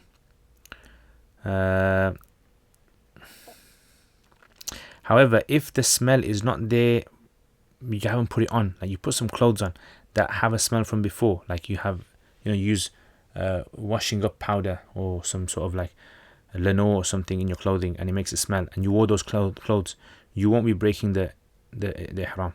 وإنما حصل بمجرد الرائحة ومن ثم قال في الخانية لو دخل بيتا قد بخر فيه واتصل بثوبه.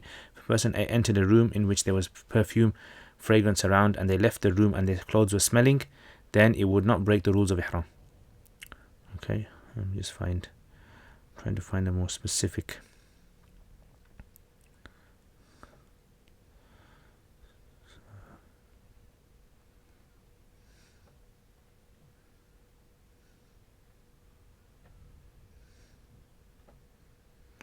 Okay, so this is another Ibn Abidin has mentioned this. So he says, وَغَسْلَ رَأْسِهِ وَلِحْيَتِهِ بِخِتْمِيٍّ. If a person washes their hair with khitmi, a type of lotus leaf, لِأَنَّهُ تِيبٌ أو يقتل الحوام بخلاف الصابون, as opposed to soap, ودلوك وأشنان.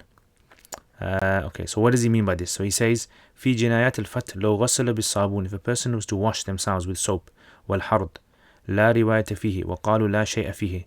Some of them have said, later Hanafis have said, there's no kafara for it, there's no sin for it. لأنه ليس بطيب, because itself is not recognized as a perfume itself. This is in the olden days, remember, in days before they used to have perfumes like soaps like nowadays.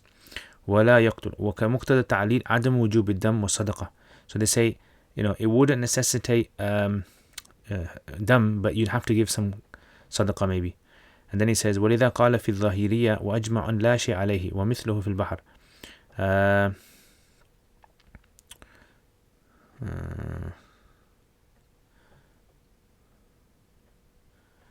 So he says, some have said that sabun does have a fragrant smell.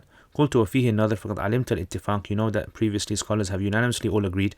And لا شيء فيه من دم ولا صدقة لأنه ليس بطيب ولا يقتل. Yeah, so that's what they're saying. So in other words, this is why I said to you that the scholars, when they say about the sabun, they're talking about sabun of them days, which was, even if it had a byproduct smell, it wasn't natural. It wasn't the natural smell that you're going to use. Yeah, so it wasn't like kind of deliberately trying to perfume yourself. But nowadays, many soaps will be like that. They'll have a particular fragrance and you deliberately buy it because you want that fragrance. So this is why, there's an issue there. But I'll have a look at that book. Yeah, Hajj Ke Zuri Masail. I'll have a look and I'll actually make a note on this. I'll save this one, so I'll come back to it, inshallah.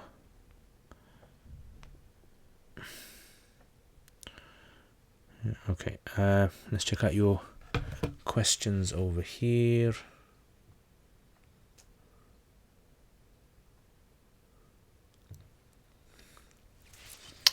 Okay,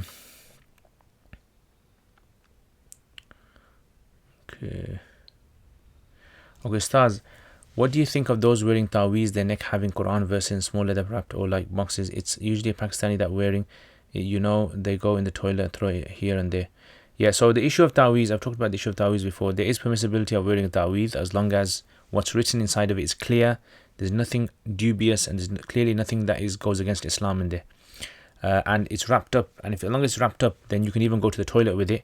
And you know, as long as it's not sort of like clearly shown disrespect to, that's the main sort of thing, then there doesn't seem to be anything wrong with it. Okay, if a woman's menstruation blood stops before 10 days, should she wait till 10 or not? No, she doesn't have to wait. So as long as one time salat passes, she can carry on. She can take a ghusl or, you know, do whatever. Second question, is the beard wajib at all in the Hanafi school or sunnah mu'akkada? Is it sinful? Yes, it's wajib according to Hanafi school. Yeah, it's sinful to shave. Okay. Next, why now? My second question is that my Baba has gifted a house to our brother. However, because of tax purposes, legally it's in my Ammi's name. So Islamically, is the house my brother's even if on paper it's Ammi's? Yeah, so Islamically is whatever your father has intended. So if he's intended it's his own, even if it's on paper on your brother's or your Ammi's, then it's considered to be his. Yeah, so Islamically, your property is whoever's purchased it, whoever is not necessarily legally on paperwork. Are musical instruments haram? So musical instruments, again, I think you mean are using musical instruments haram. So using musical instruments, the sound, generally the Hanafis say that they're impermissible. Why now? MP isn't there, so in honor of her, I'll ask her favorite questions. How was your day, Mufti Saab? MashaAllah, very good. What did you eat today? I ate biryani today. Yes, kids are watching, alhamdulillah. Okay, so in future I'll have to do a disclaimer, yeah, or a parental warning. Okay, off if I go for 6 a.m. here, mashallah, make dua for us. Jazakumullah khair for that warning. Muted during the personal questions, alhamdulillah. Maybe you should do a course on what is and isn't allowed during intimacy, and a lot of people ask questions on this, especially when women are menstruating. Yes, might be a good idea, but then it might actually make a few people annoyed as well. I think it's a kind of very taboo thing. A lot of people don't like talking about these kind of things, but it's definitely these kind of things, intimacy, these kind of things. A lot of people obviously want to know the answers, and most people Google the answer. So maybe if I made some videos on it, then it'd be easier. Okay, Idi Akh, is ethanol halal to consume? No. Hassan Maghribi, Assalamu alaikum wa rahmatullahi wa barakatuh. MP, wa alaikum assalam, mashallah, MP's back. Some jadu's done. Okay, Jalal Ahmed, Assalamu alaikum, ahlan wa sahlan Jalal. How's Kati? Can she come to say salam? No. Kati is not in a good... Today, Kati was just jumping on me and trying to scratch me and then put her head in my lap and then start purring and wanted me to just hold her. Yeah, and then no, I don't think so. What books could you read to learn more about earlier, lesser known Hanafi authorities like Imam Zufar, Hassan bin Ziyad? Yeah, so I don't know if there's anything in English, but there's many that have been written in Arabic. So Sheikh Abu Zahra has actually a book on each of these scholars. So he's got a book on Imam Zufar you can actually read. Yeah, so you can check that out. It's in Arabic though. I don't know, maybe someone's translating to English. Allah knows best. Okay, how are you doing? Why now? Okay, you guys have your own conversation. Okay, interesting. Rijwan, is trading Forex haram? So trading Forex, are you talking about that company trading Forex? Islamically, trading foreign exchange is halal. But if you're talking about the specific company, then what I would suggest you do is go on Google, type in Forex trading and type in Mufti Faraz Adam. Mufti Faraz Adam trading Forex. And he's got a whole document he's written on the whole topic in detail. He's an expert in that field. I'm not an expert in that field. Is alcohol in perfume allowed? According to Imam Abu Hanifa, yes, it's allowed, because as long as it's not made from grapes and dates. According to other scholars, it's not allowed. And Abu Hanifa's opinion is the more easier to use nowadays. Kamran, on the subject of Ihram, can you use olive oil? Can you use olive oil? You mean olive oil, yeah? Yeah, so olive oil on your beard? No, you shouldn't. You should. A person in Ihram should not make themselves look beautiful. They should make themselves look rugged and rough. Okay, as a substitute to beard oil, is masturbation haram? So masturbation is not allowed according to Hanafi school unless it's for relieving oneself of sexual tension. Yeah, so if a person has no other way of relieving themselves of sexual tension, something of that, they are away from their wives or they're not married, and it's building up the pressure inside of them, and they're becoming very cranky and difficult to kind of concentrate, then just as a necessity, they can, perform the act, but they shouldn't make it a habit. Okay, check out some more of these. Okay, when the makruhat of prayers are mentioned in the book Hidayah, how can you tell if something is makruh tanzihi in prayer or makruh tahrimi? You can't really. So this is why you need to read other books to be able to understand this. Also, it's mentioned that generally the rule is all the makruhat that are mentioned in ibadat are considered makruh tahrimi. Also, it's mentioned that if someone has done a makruh in the prayer, they must repeat the prayer. Can you please explain this? Yes, so if a person has done a makruh act, makruh tahrimi act in prayer, for example, like they've read maybe Surah Fatiha after another surah, or they read Surah Fatiha inside of a ruku or something like that, this can necessitate a person having to repeat their salat again. Can you please explain this? Is this only if one did makruh tahrim? Yes. What if they didn't repeat the prayer? What if the time of the prayer ended? Yes, if they didn't repeat the prayer, then and the time ended, then they don't have to do it again, according to Ibn Abidin. Assalamu alaikum. Is it allowed to take a loan from Islamic bank? Can you explain why or why not? Again, it's a very broad question. Islamic bank is not one bank. So when you say Islamic bank, people think that all Islamic banks in the world function the same way. They don't operate in the same way. You'd have to tell me exactly which bank. I'd have to research it, so I don't have time for that. What I would suggest is that see the products that they're selling. So Islamic bank can work with different, it's like a shop basically. So if you have 100 shops, they don't all work in the same way. They might have a different model of how they operate. So it depends how they operate. You'd have to tell me which bank. I can't say like that. Assalamu alaikum. Is it allowed for a medical student to touch a male patient? Yeah, if there's a need for it. So if a medical student, not like just random medical student going around bus stops and shops start touching people, it's okay guys, I'm a medical student. Not one of those ones. So if it's a medical student and we assume that the medical student is treating a patient, as a patient they can touch them. Okay, so this one is again a parental guidance question. Okay, but I'm not going to answer it because I've already answered it. It's the same one regarding oral issues. You know what I'm talking about. Okay, Assalamu alaikum. Can you give the rulings of masbook? For example, let's say in a 4th rakat prayer, the follower missed 3 rakats and joins Imam in the 4th rakat. What is the way to make up the missed rakats? Also, when he sits with the Imam during the Imam's 4th, will the follower say tashahhud? Although this is not follow lasting. So, okay, so basically, if a person comes late to salat, right? If a person comes late to the salat, so the Imam's praying, and you join the salat, make sure you remember which rakat you joined in. So let's say Imam is praying dhuhr and you came in the 2nd rakat. That means you're going to pray 1, 2, 3, and you're going to pray one more after the Imam gives salam. You're going to stand up and you're going to pray one more rakat. Okay.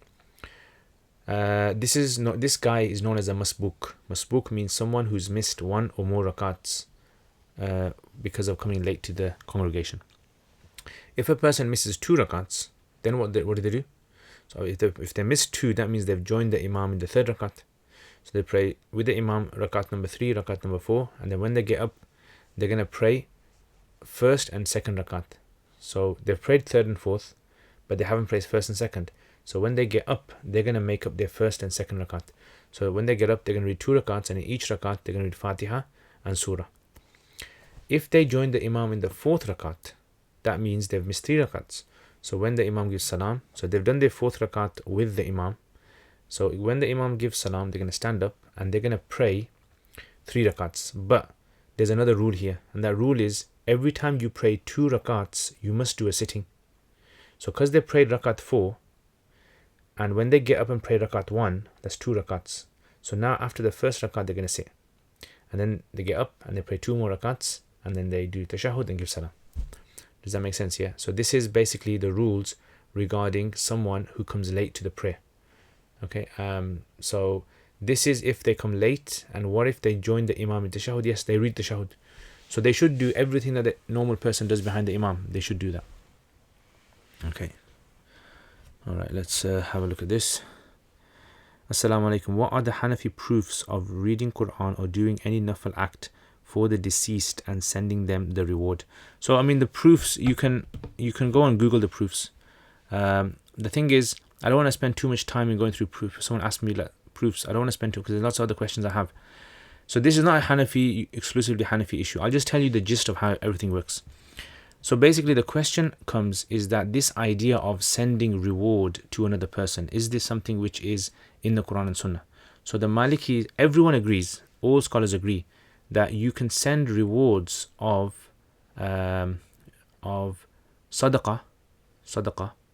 and of Umrah and Hajj to another person. This everyone unanimously agrees.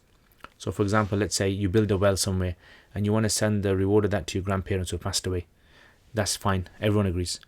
Or for example, like you want to do Umrah on someone else's behalf. That's totally fine. So these two things everyone agrees is allowed. The question is, besides these two things, is Isal al-Thawab, like we call it, like making the reward reach someone else, is that something that exists? So the Malikis and the Shafi'is, they say no, right? This is only restricted to Sadaqa, monetary charity, and to Hajj and Umrah, and they include dua in there as well. The Hanbalis and the Hanafis, they say you can do in anything you want, right? In anything. So what's the reason for this? So the main reason for this is because the idea of Sadaqatun Jariyah, because it exists as a concept in Sadaqa, in monetary, and in Umrah and in Hajj, that shows that the idea is not restricted to these few acts. It's something which is generally found in Islam, right? So it's generally found in Islam. Let's say, for example, a person teaches knowledge and then they die, and then all that knowledge that is being taught, the reward that goes back to them. This is an example of it. So the idea, concept is that when we do some act of worship, we can extend the reward of something to someone else. That's basically how this concept works. All right, so you can Google, you know, the proofs and all that. You can Google them. I don't want to spend too much time in these things. Okay. Okay. Assalamu alaikum. Can you please tell the ruling of Hajj Badal? When will it be allowed? So Hajj Badal is allowed when a person has Hajj necessary for them. So Hajj became necessary upon them and they're incapable of doing it, or they die. Yeah. So this is something which is allowed. So for example, if someone's passed away and obviously they can't do Hajj and Hajj was necessary on them, then you can do Hajj on their behalf if they advise you to do it for them. Or for example, a person is very old, incapable of doing Hajj, and Hajj became necessary on them, then even there some of the scholars allow it there. Assalam, what is classified as a masjid? Are the prayer rooms in malls and gas stations in the Arab countries classified? No, they are not classified as masjids. Masjid is something which the people who are in charge of the mosque have designated the area to be a legal Islamic masjid, right? So, you know, it's a place where there's 5 times prayers take place, Jummah takes place, maybe even Eid takes place, I'tikaf takes place. Those places are designated masjid areas. And everything else is known as a musalla. So in airports and in gas stations, which we call petrol stations, clearly an American person is asking this question because we don't say gas. Yeah, we don't fill our cars up with gas, we fill our cars up with petrol and diesel. Well, we can't do it anymore. We've got to cut down now anyway. So, you know, new laws coming in. So I'm asking, since a woman in Hayes can't enter masjid yet, so they can enter in these areas, totally fine. Also, if Jummah prayers are done in these prayers rooms, yes, Jummah does not have to be done in a mosque. It can actually be done anywhere. Yeah, so mosque is not a condition of it, according to Hanafis. Okay, Assalamu alaikum. I've heard and read in fiqh books that a woman does not have to open her braids during ghusl, as long as her roots are wet. Please, if you can help me with the following questions. If a woman gets in a state of janaba and she then ties her hair in braids, will the ruling be applicable for her as well? Does the ruling apply to a bun or a ponytail? Okay, so let me give you the easy answer. I don't want to go through the ikhtilafs. There's 3 ikhtilafs in the Hanafi madhhab about this masala. I don't want to go through those. I'm going to tell you the opinion which I think is the easiest opinion to follow. And it's the opinion of Imam Hidayah and others. which is basically a woman only has to wet the roots of her hair, that's all. So whether she's got her hair in braids or whether her hair is open, she only has to wet the roots of her hair when she takes a ghusl. She doesn't have to wet the rest of the hair. Khalas.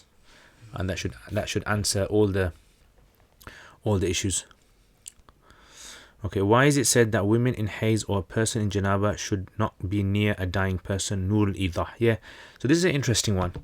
So in Nur al-Idah, Imam Shurumbulali mentions that a person who is in janaba, a haid woman, a nufasa woman, a woman in postnatal bleeding, should not be near a person to do ghusl of the dead body. I've actually, searched for this masala in books before Shurumbulali, and I can't seem to find it being mentioned in the early Hanafi works. So this seems to be one of those kind of like personal sort of opinions that Imam Shurumbulali and others have sort of picked up on. But it doesn't seem to be like a Hanafi sort of masala. It doesn't really make sense to me, based upon how Hanafis research masail, that why would a woman in menstruation not be allowed to be near the dead body? I mean, women who were menstruating were told by the Prophet ﷺ to go for the Eid Salat, and if they were told to go for the Eid Salat, this clearly shows that the Eid Salat was there for barakah, for du'as. And how come they were allowed to attend and not pray the Eid Salat, but just to attend for the du'as? So it doesn't make sense to me that how there would be no barakah in them being there. And the Prophet ﷺ, he used to put his head in the lap of Aisha radiallahu anha when she was menstruating. Yeah, and it doesn't make sense to me why there would be a problem, because the reason they mention is because angels don't come. But this doesn't seem to be a classical Hanafi issue. They haven't mentioned in early books. It's just some very later Hanafis have just pointed in their books, but there doesn't seem to be. And he even says, Shurumbulali says in his Maraqi al-Falah, he says, وَاخْتَلَفُوا فِي ذَلِكَ. Hanafis have ikhtilaf in this. So if they have ikhtilaf in this, clearly it shows it's not a concrete masala. Yeah, so that's why when people ask me this question, I say that it's fine, they can be there. Is it bid'ah to put flowers at graves? What's the ruling of planting tree near a grave? So there's two opinions amongst the scholars with regards to putting flowers at graves. Some of the Hanafis say that it's fine, based on the hadith of the Prophet ﷺ, that some people had died, and he took a leaf, he broke it in two, and he planted it in each of the graves. And he said that so long as these plants are moist, they'll be doing tasbih for them, they'll ease the burden of the grave upon them. So many have taken that hadith, and others say that no, these shouldn't be done because they're kind of like imitating other religious groups. Okay, let's have a look at your guys' questions over here.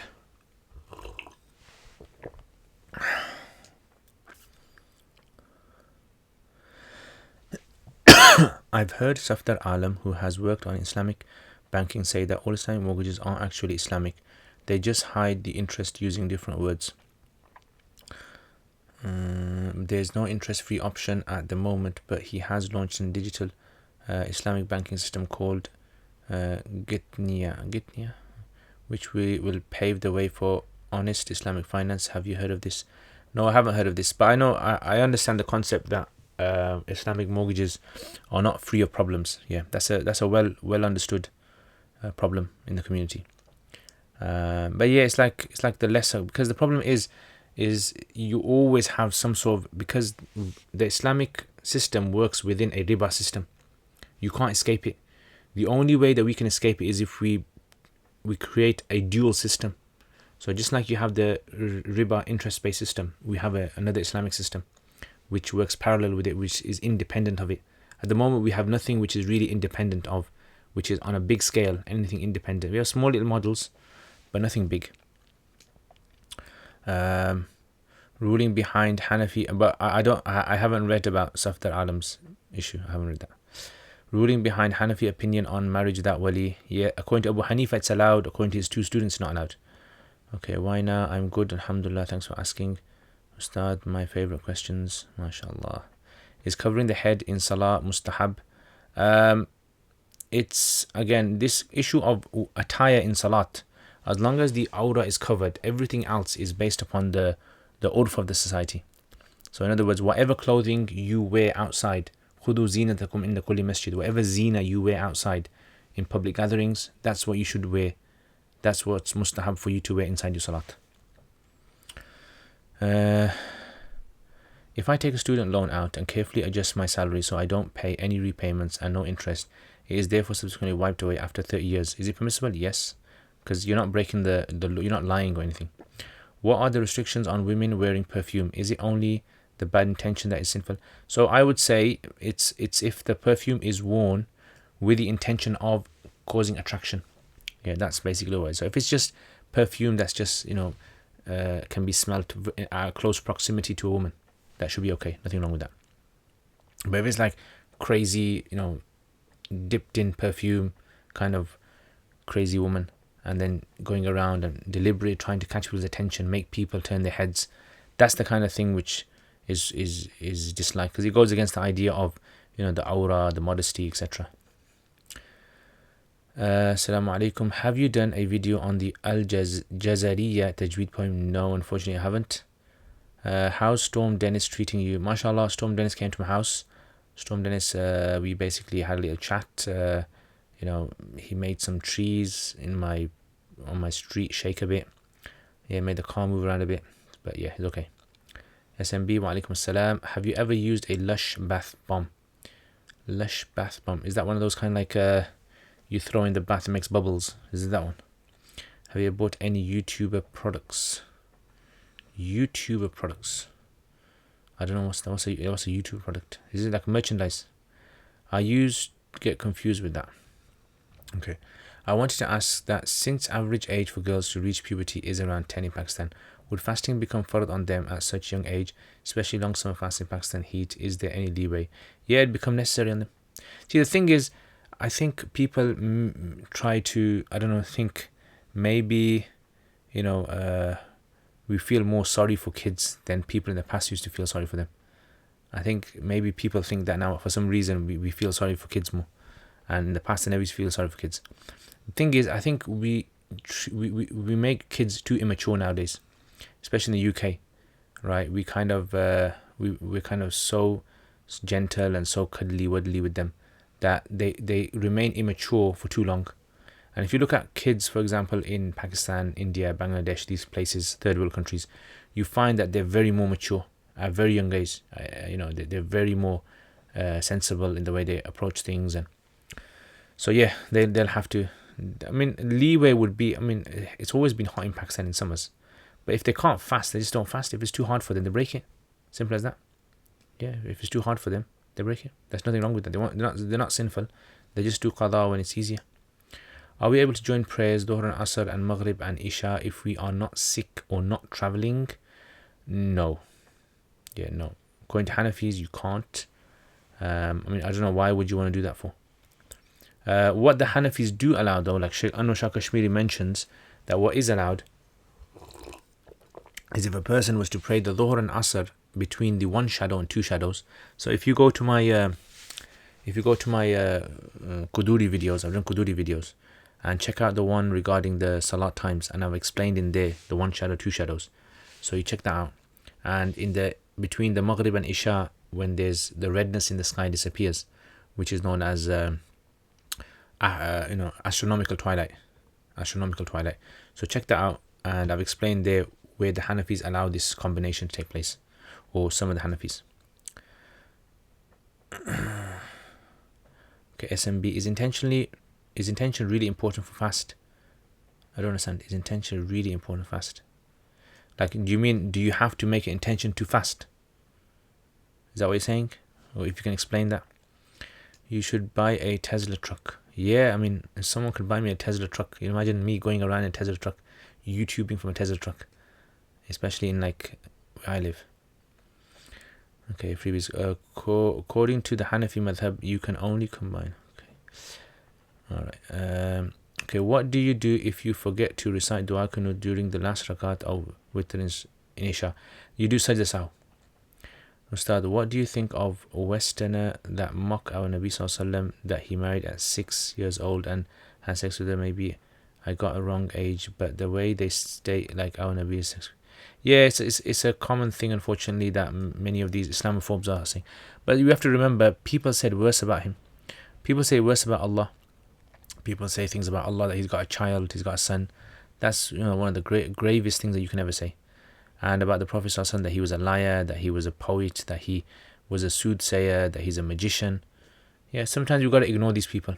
Yeah, don't kind of fuel the fire. On washing the dead body, is it sunnah to give ghusl to the body with sidr?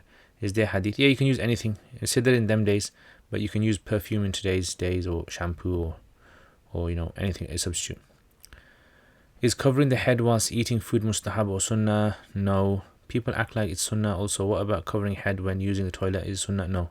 So it's considered an adab. So Imam Ibn Nujaym Bahr-Ra'iq actually mentions the adabs of going to toilet. He mentions it amongst one of the adab. Adab basically means etiquette of the time. So in the time, the etiquette of the time, like the convention, the society, like in nowadays, we have certain norms, certain mannerisms in society. Okay. Yeah, it creates amazing colored bubbles and colors and have nice scents. I mean, that's actually good, I might want to try that. Yeah, you know what I mean? I actually try that one day and then I'll let you guys know. Which one should I get? Is there some special one I need to get? YouTube merch?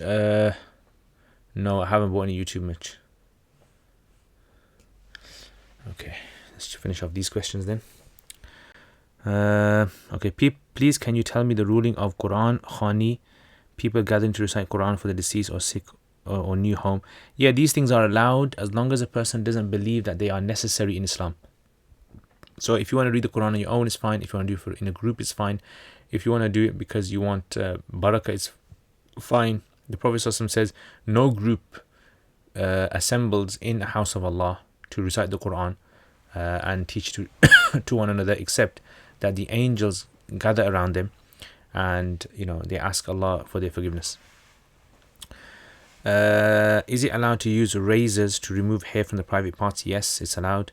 I've heard from many that it's not allowed. Can you please? So those people who said it's not allowed for women, I think the question is regarding women.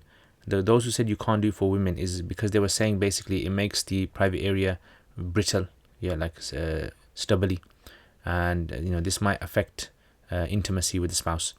But generally, I mean, with the razors that we have nowadays and the way that the cleanliness, etc., there doesn't seem to be any issue, so it's fine.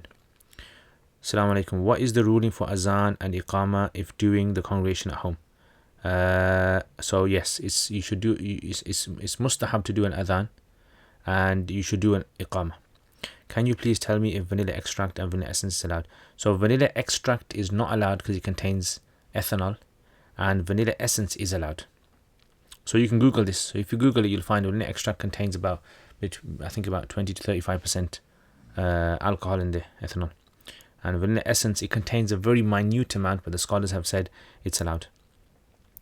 Assalamu alaikum. In Nur Idah, it's mentioned in the nullifiers of wudu that if a man rubs okay guys, I forgot to say this, kids, block their ears, mute kids, mute kids,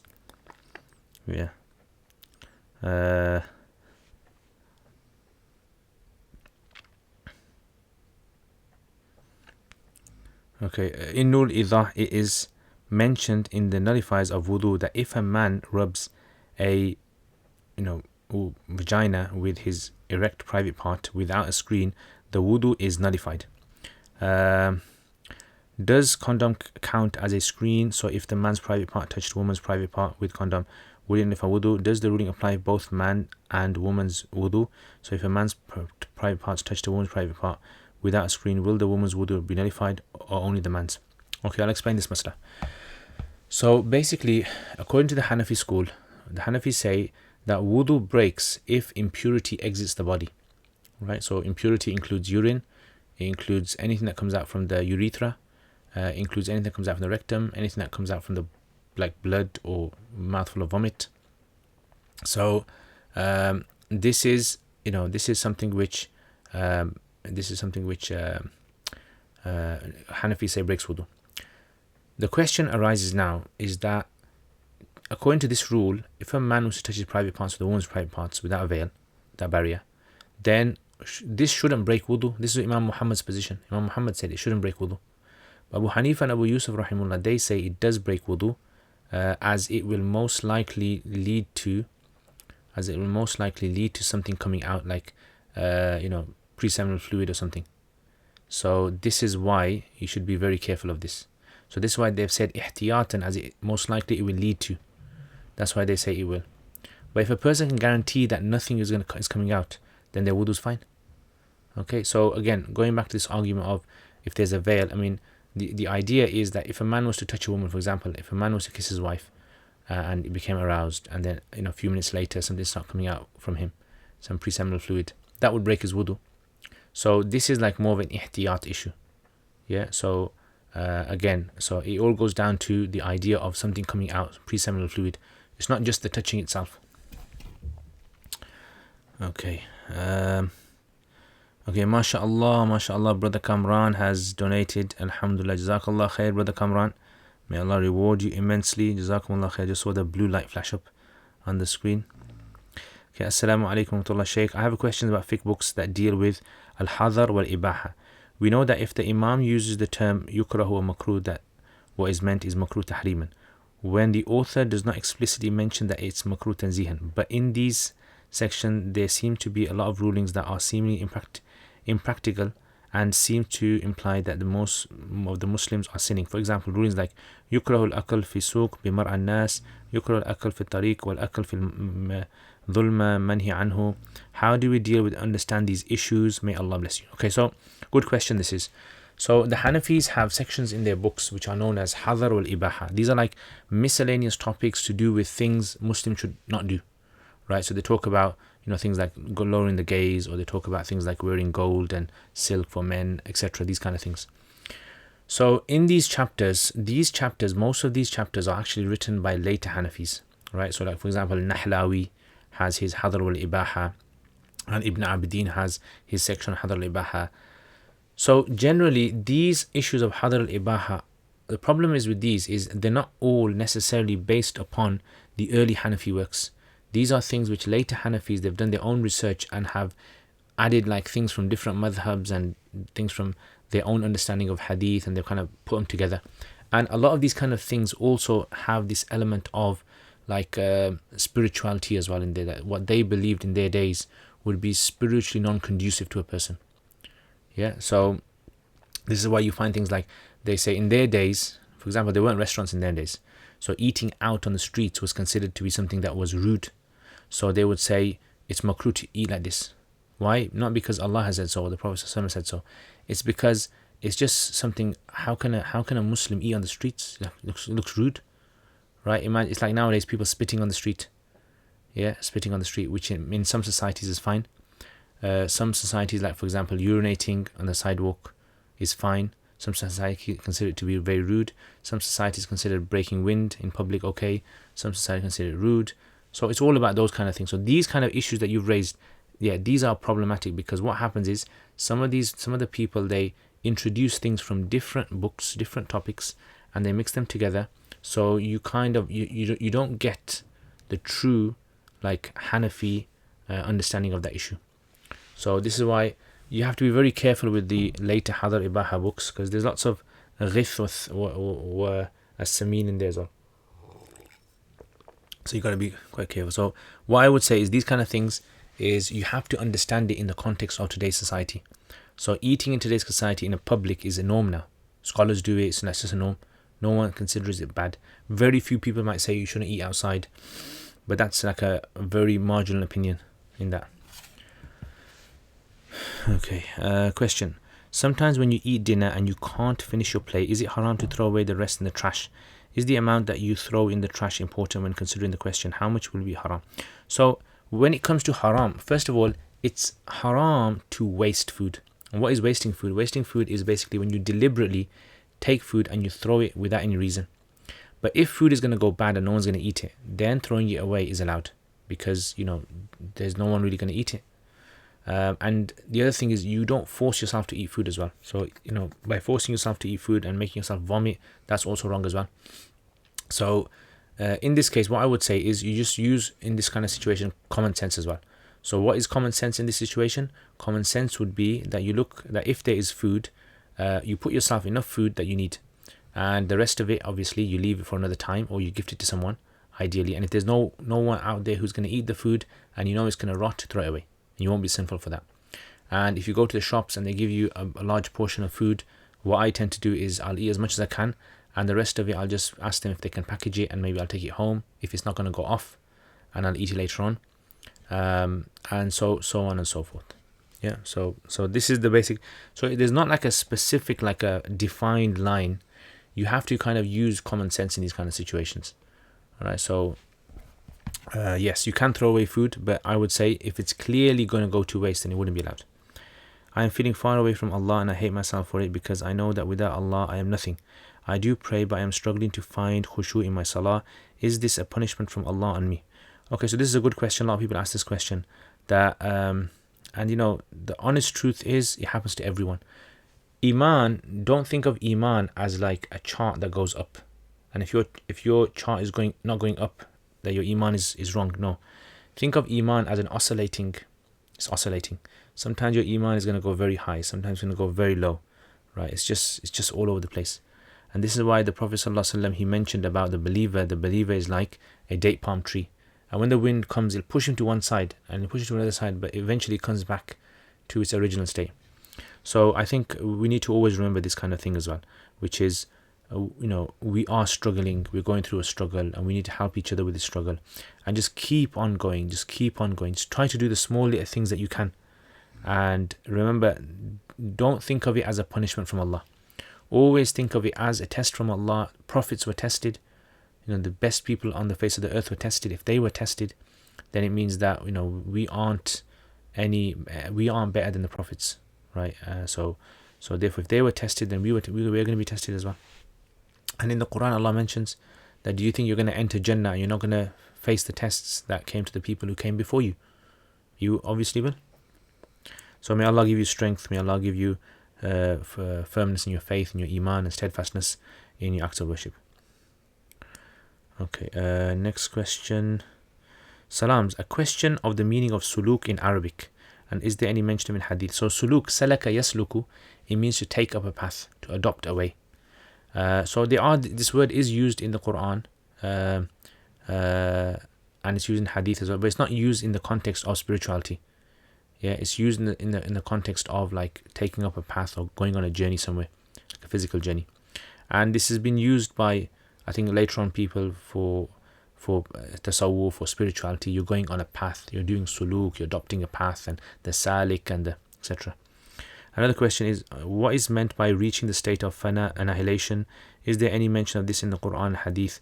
So these terms like fana, it means annihilation. These are terms which are adopted from my limited reading, from foreign sources. Like, for example, Buddhism has this idea of nirvana. Nirvana is what we call annihilation, fana. And because lots of people who are Buddhists became Muslim, they began to try and say, look, can we adopt in our path to Allah, can we adopt some of these exercises we used to do when we were Buddhists? Because it helps us mentally and spiritually. We feel this kind of boost. So they would adopt these kind of things. Just like nowadays, when you listen to some talks, some clips of some sheikhs giving a talk, and you hear some background nasheeds in the background, it kind of gives it a boost. You know, it makes you feel different. So the same thing over here as well. So what they began to do was they found movements, doing certain movements when you're doing dhikr, it helped them. It kind of created this rhythm of dhikr inside of them. And when they did this breathing patterns, so all these things are not established necessarily from hadith, but these are things that are adopted. Now, are these allowed? Then yes, they are allowed, as long as you don't believe that these are necessary in Islam. If you believe that these are fard or wajib or mustahab, or they are necessary in Islam, then you're going into the realm of innovation. Yeah, so the idea of annihilation, fana, you can say maybe, okay, there are some hadith where, you know, Allah, he talks about, the Prophet says that when a person gets close to Allah, you know, this happens, and then he says, until I become his hearing, his by which he hears, his seeing by which he sees. So this rank that you reach, that your senses become in line with Allah, that's maybe you can understand as the fana. Allah knows best. As-salamu Ustad. Is it permissible to write jokes? Will that come under the hadith Abu Dawud says, woe to the one who tells lies to make people laugh? So jokes are allowed. The Prophet ﷺ, he talks jokes, as long as your joke is not harming anyone, like it's not a prank, it's not harming anyone else, that won't be allowed. Or it's not a blatant lie, yeah, which is telling something that's truly wrong. Otherwise, it'll be fine. It's like light humor. What's the scope? And the problem with today's Muslim comedians is they unfortunately use Islam as their joke. I think that's the thing which makes you cringe. What's the scope of writing fictional stories which the readers too know aren't true? For example, yes, they're fine. In fact, I was actually writing one, as you guys know, about a Muslim on Mars. Then I stopped writing it because of Patreon actually. So patrons, you guys made me stop writing that book. So yeah, it's permissible. And I would encourage people, you know what, there's lots of talent out there, people who can do really good writing. And I would say, trust me, do writing. And we're living in a society, we like entertainment. We're an entertainment society. And I think there should be Muslims out there who should men writing, women writing. And it's fun, right? It's kind of makes you connect with your emotions, and it also will help other people, in a more, morally correct way as well. If someone on Facebook or Instagram is anonymous and none knows who she really is, well, now we know she's a she and she's not a he. Gave it away now. And she talks about her past sins or sins she commits. Will she come under the hadith? And Bukhari says, every member of my... So, no, she wouldn't unless she's doing it to boast. If she's doing it to boast, yeah, so the hadith that you quoted here, that every member of my ummah is forgiven except for those who openly speak, it means al-mujahirun. Yeah, kullu ummati mu'afa illa al-mujahir. Mujahir means someone who boasts and is proud of the things they've done in the past. That's, Allah won't forgive that. Are you able to make videos about loans one day? Inshallah, I am able to, but will I make them? That's a different thing. Are grilled teeth allowed? So grilled teeth, I think they're those kind of like caps that you put on your teeth. If it's for medical reasons, then yes, they're allowed. But if it's not for medical reasons, I would say no. According to Hanafis, it wouldn't be allowed. I don't know about other schools. Is it permissible, impermissible for Valentine's the same as is permissibility and impermissible Valentine's same as birthdays?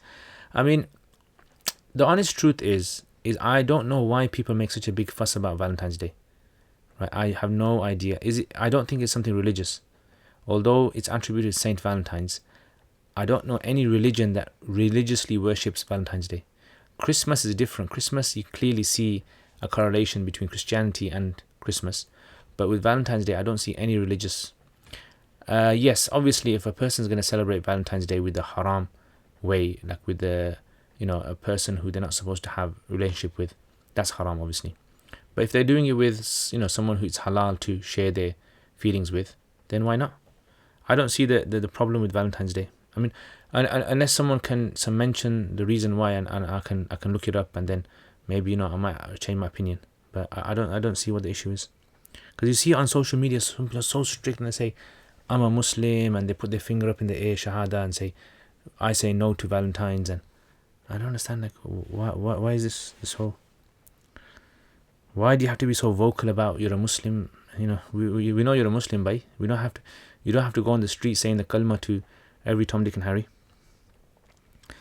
Okay, can the Imam say a word in Salat, i.e. say na'am when being corrected in recitation? Not according to Hanafis, no.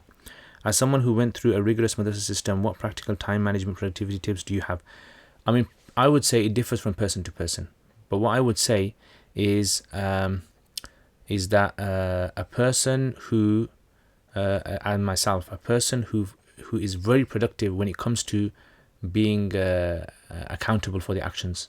So for example, like I have patrons, I have people that I teach and all of that, and I work in a place. If I know I'm going to be accountable, right, to other people, then I kind of make myself very strict on this. So productivity, I would say, is equal to the amount of accountability that you have. So for example, if you want to read a book just for the fun of it, I generally find that I'll read half of it or 2/3 of it, then I'll stop. But if I know that I'm going to be tested on it, or I know that I'm going to have to teach it, or I know that I'm going to have to, write an essay or something on it, then I would definitely read all of it. Okay, who do the ulama categorize is the mun'am alayhim? Are you referring to the ayah, الَّذِينَ أَنْعَمُوا أَنْعَمَ اللَّهُ عَلَيْهِمْ?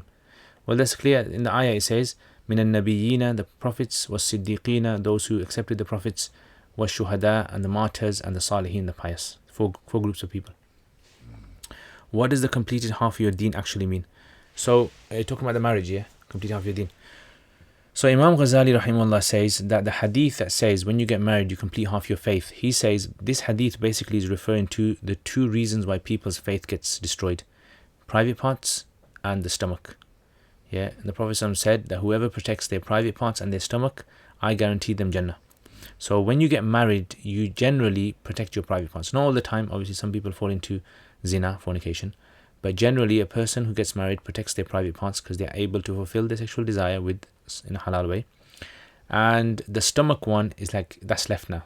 But if your wife cooks good food, then you full 100% iman.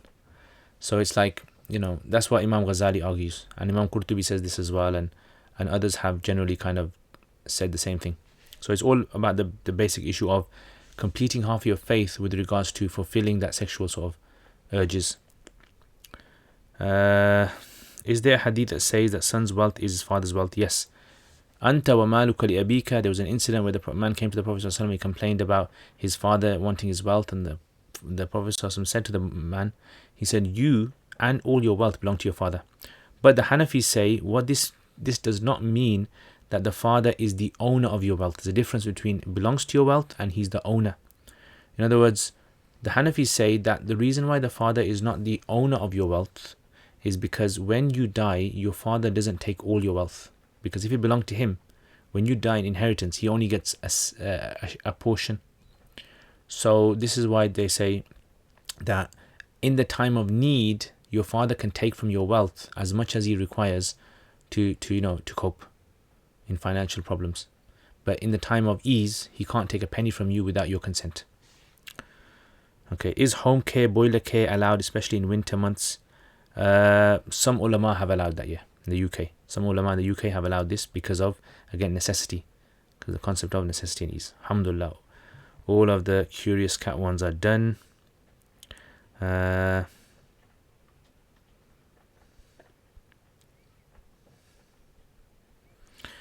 Okay, chalo.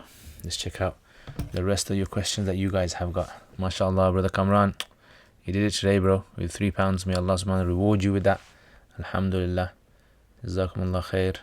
All this Sadaqa jari. I was thinking the other day, the amount of people that are supporting my channel, and some of you guys, like this mic, for example. This mic was donated to me by a brother once. When my mic went bad, this was like in 2014. My mic went broke. And I needed a mic. And I was just speaking with some students, and I was saying, you know what, I need to sort out a mic. Does anyone know which mic to get? Because I was researching it.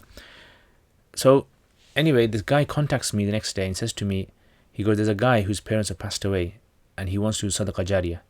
And he was asking that he wants to buy a mic for you. You just tell him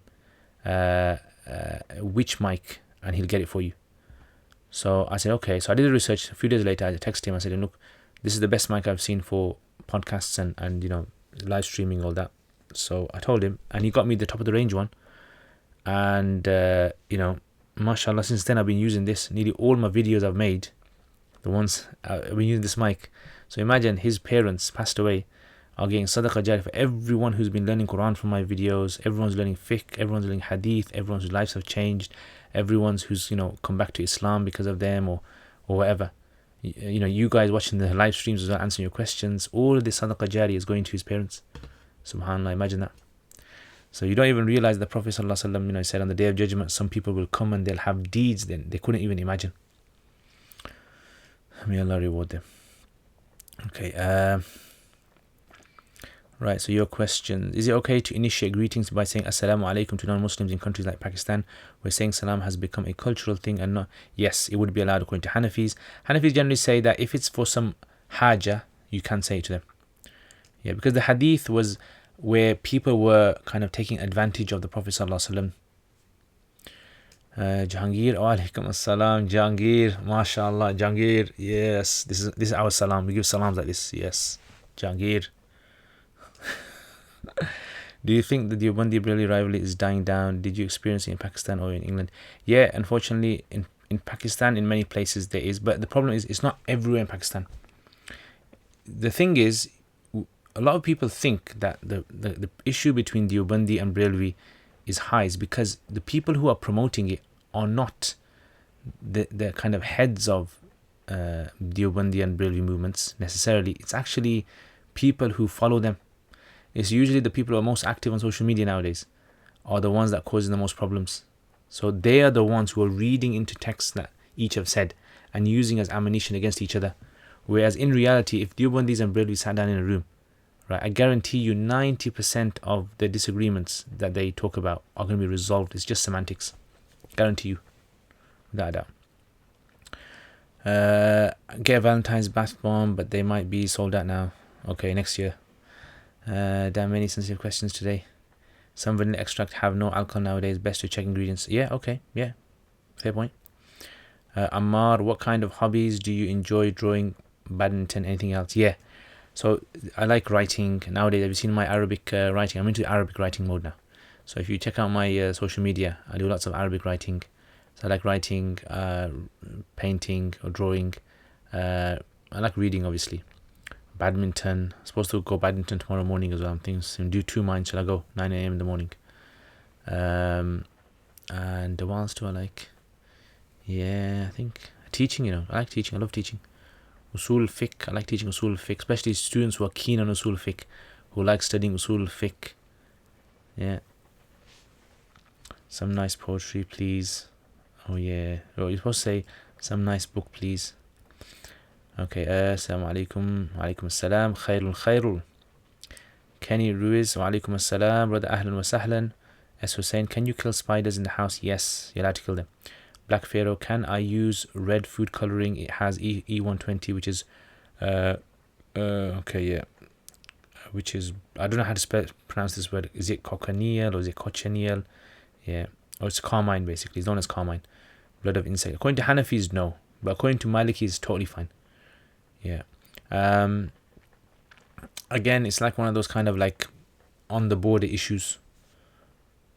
Okay, if a non-Muslim says Assalamu alaikum, how would you respond? Wa alaikum assalam.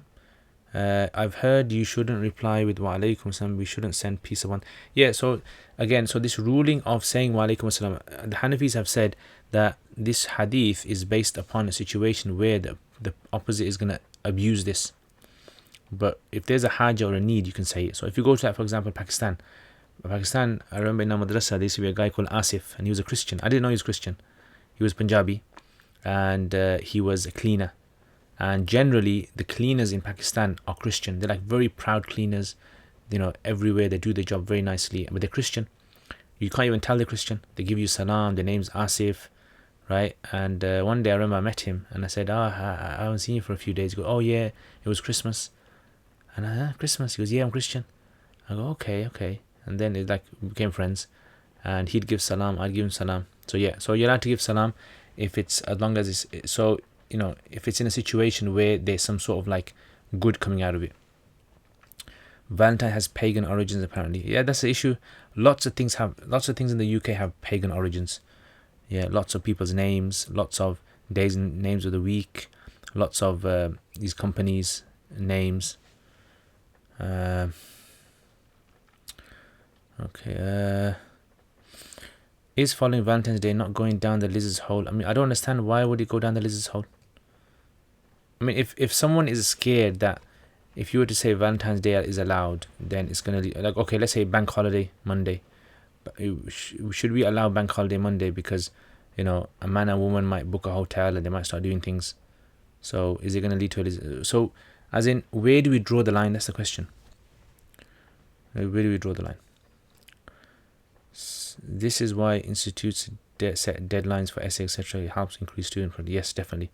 It's all for a good cause. Jazakallah khair for the questions. You're welcome, Kamran. You're welcome. Amazing. Is there anything else you need? I need du'as, guys. Yeah, I need some big time du'as.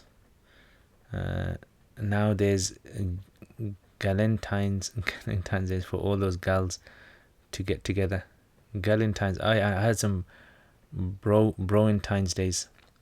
That's interesting. MP, never heard of it. Book review, please. MashaAllah. So a poem or book review? I can't do both. So you give flowers and chocolates to your wife or to your friends. Oh, okay.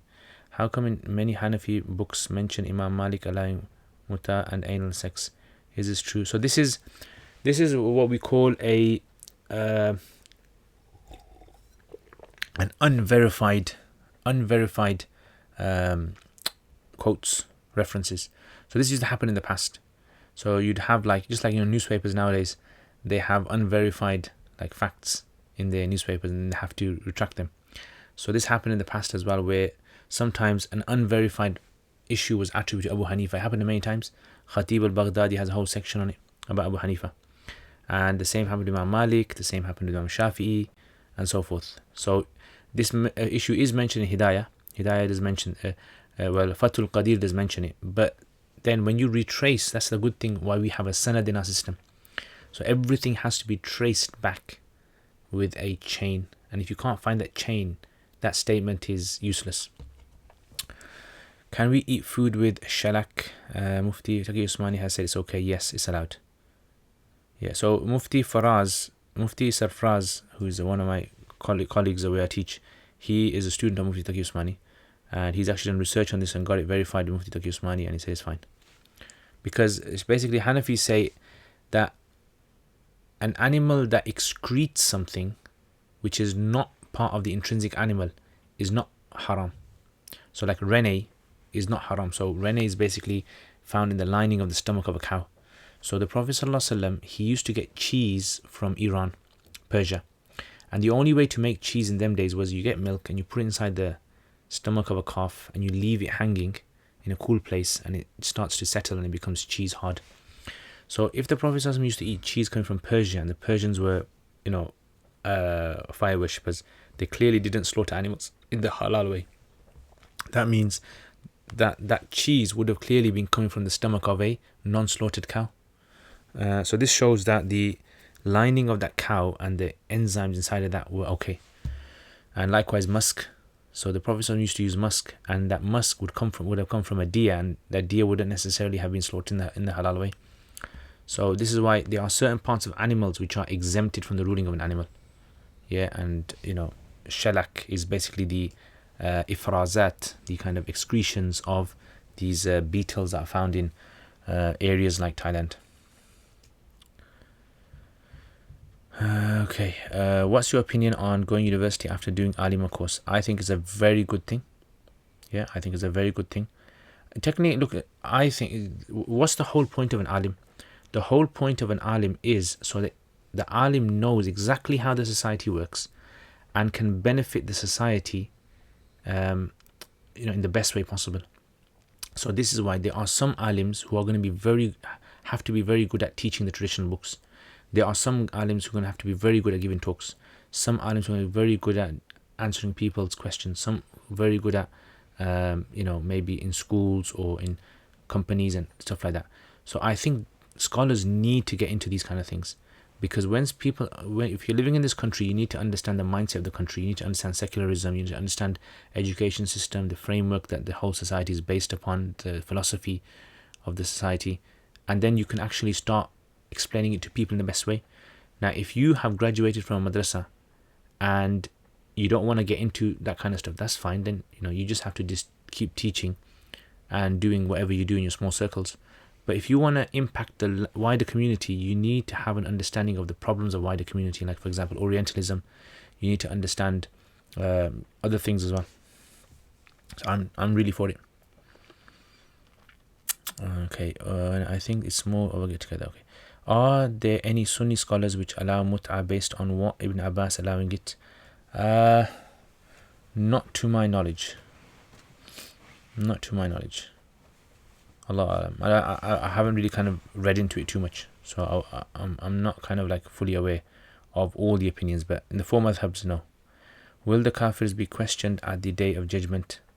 Everyone's going to be questioned at the day of judgment. Muslim and non-Muslim, everyone will be questioned. How do you view hadith saying that the Prophet's parents are in the hellfire? So Imam Suyuti has written several books on this, and his opinion is that these are what we know as the mutashabihat hadith, and the correct view is either to stay silent about this or to take the view that his parents are from Ahl Fatra, that the message hadn't reached them, so they're going to be treated in a way of those people. Zaba, Assalamu alaikum, all please let us make dua for each other in need of du'as. May Allah help Zaba, may Allah give... you know what, I can't say Zaba, Zaba just sounds like slaughtering. May Allah give Zaba. So I'm going to have to call you Za. So may Allah help Za, may Allah give them barakah in their time, ease their situation, ease them of the problems that they're going through in life. Do book and poetry because questions have finished early. What do you mean finished early? Just because you came late. Well, let's donate a $5 each. Okay, which book do you recommend that explains how to read and recommend the explanation how to read and memorize, and also how to be confident when delivering a bayan? There's no book about this. You know what it is? You know, if you want to become confident in speaking, you just have to jump in the deep end and just speak. Just go and just have us. You know, the first talk I gave in 30 seconds because I was so shy. It was in a mosque. I went on Tablighi Jamaat, and it was in a mosque after Fajr. I remember exactly. It was in Leicester. It was in a masjid. I can't remember the name of the masjid. I think it was called Abu Bakr Masjid. And it was after Fajr. There was about 5 guys there, and I got up and I just raced through the 6 points, and I just sat down sweating. I was sweating so bad. So you just gotta.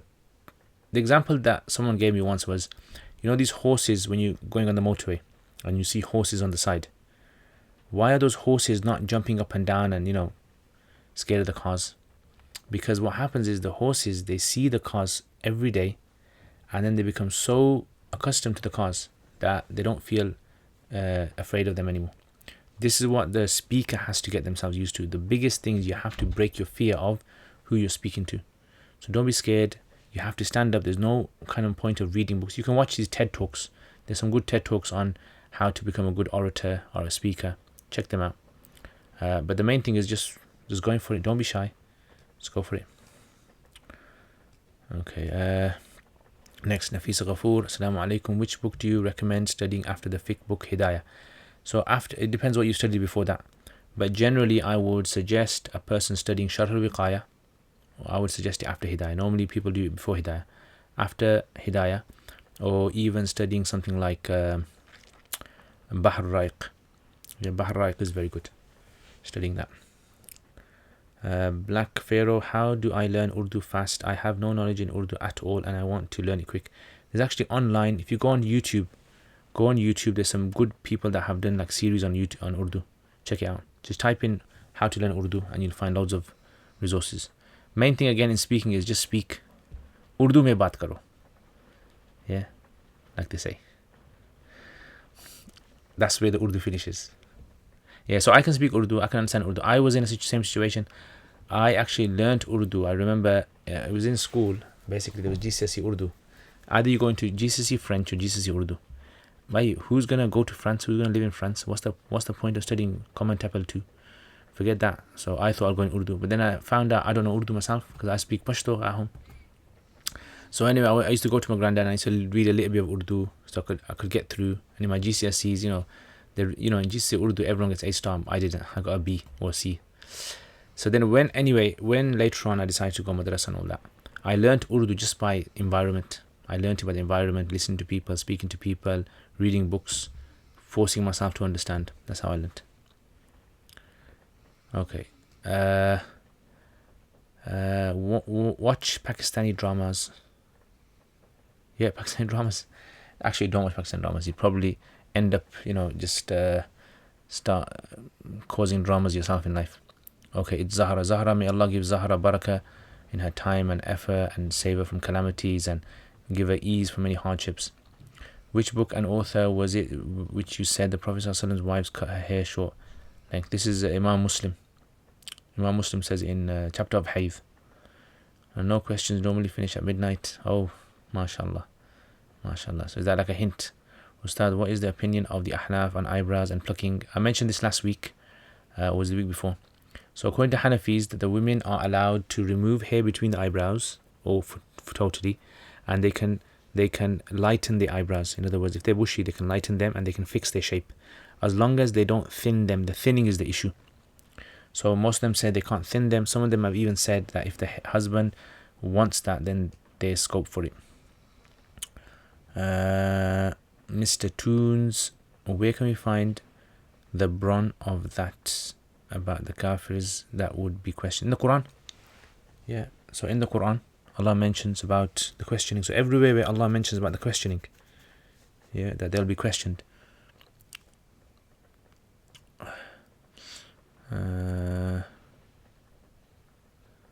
Are you allowed to watch WWE? Yeah, that's a problem, isn't it? Like the aura is showing and all of that kind of stuff. That's something that I would say don't watch. Yeah, because clearly there's like women in there as well who have, So stay away from that kind of stuff.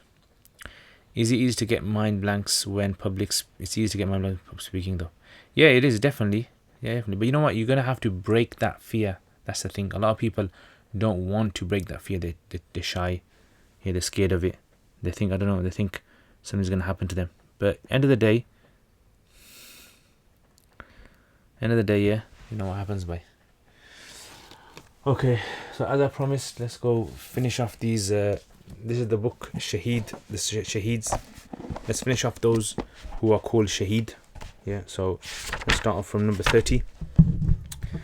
Okay, so number 30, Al-Mayyitu Ishqan. So someone who dies out of love, romantic love for someone. Someone who's in love with someone and dies because of the pain of that love. So this is one that comes in hadith that Ibn Abbas radiallahu anh said, whoever is killed out of the love of Allah is shaheed.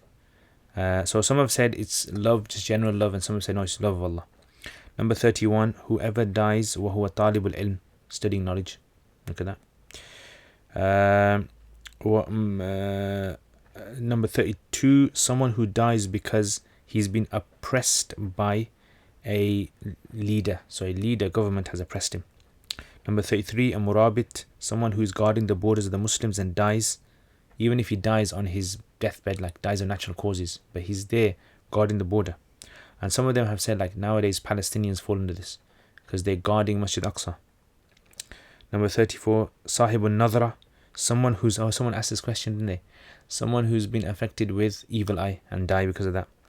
Yeah, so they also shahid. Number 35, someone who is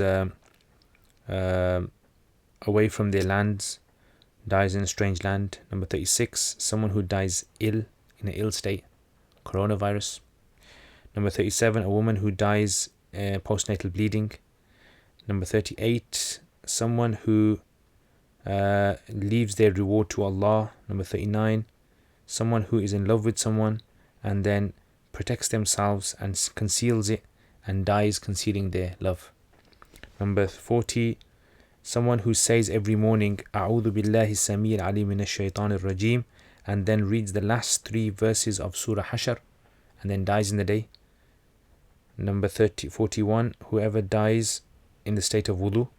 Number 32, whoever prays the duha prayer and fasts 3 days of every month and doesn't leave their witr.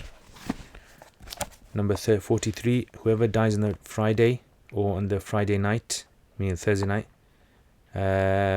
Number 44, whoever leaves in the path of Allah and dies there.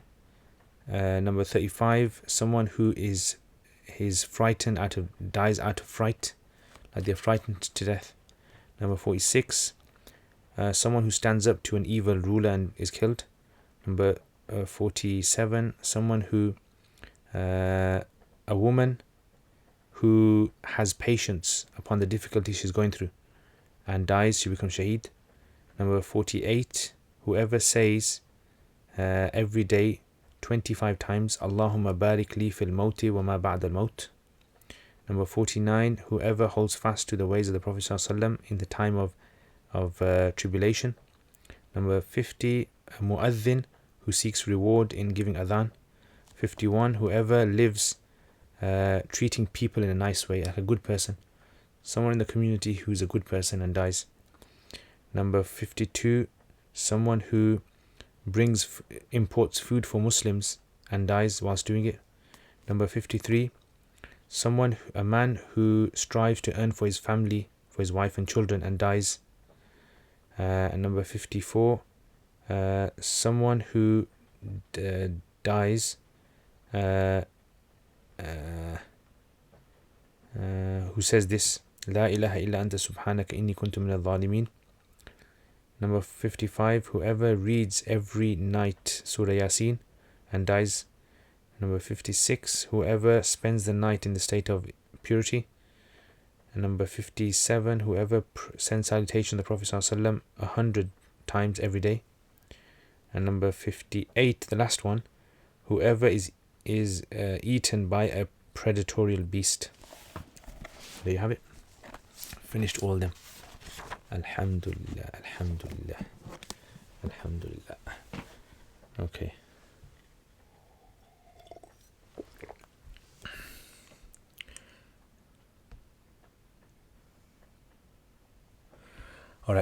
So, poem, yeah, you want some poems? Yeah, poem lovers. Let me go and see which book I got some nice poems in.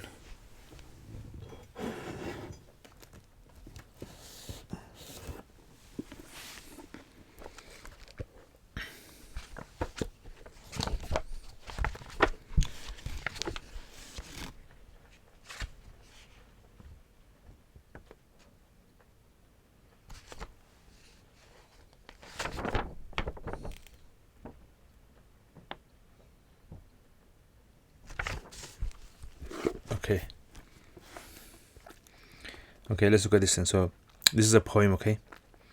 كل ذي غيبة يؤوب وغائب الموت لا يؤوب من سأل الناس يحرموه وسائل الله لا يخيب كل ذي غيبة يؤوب.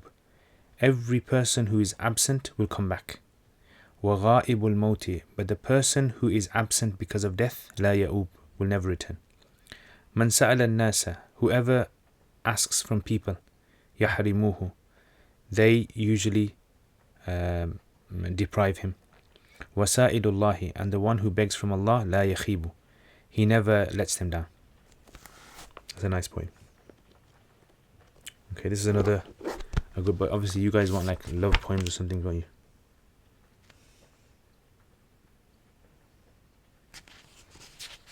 You know, it's kind of like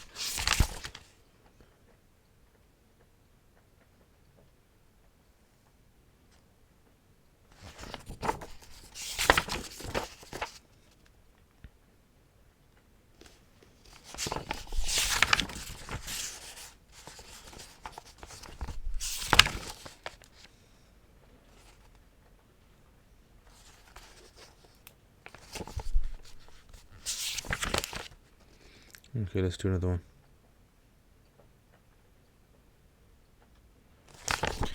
Okay, this is another one.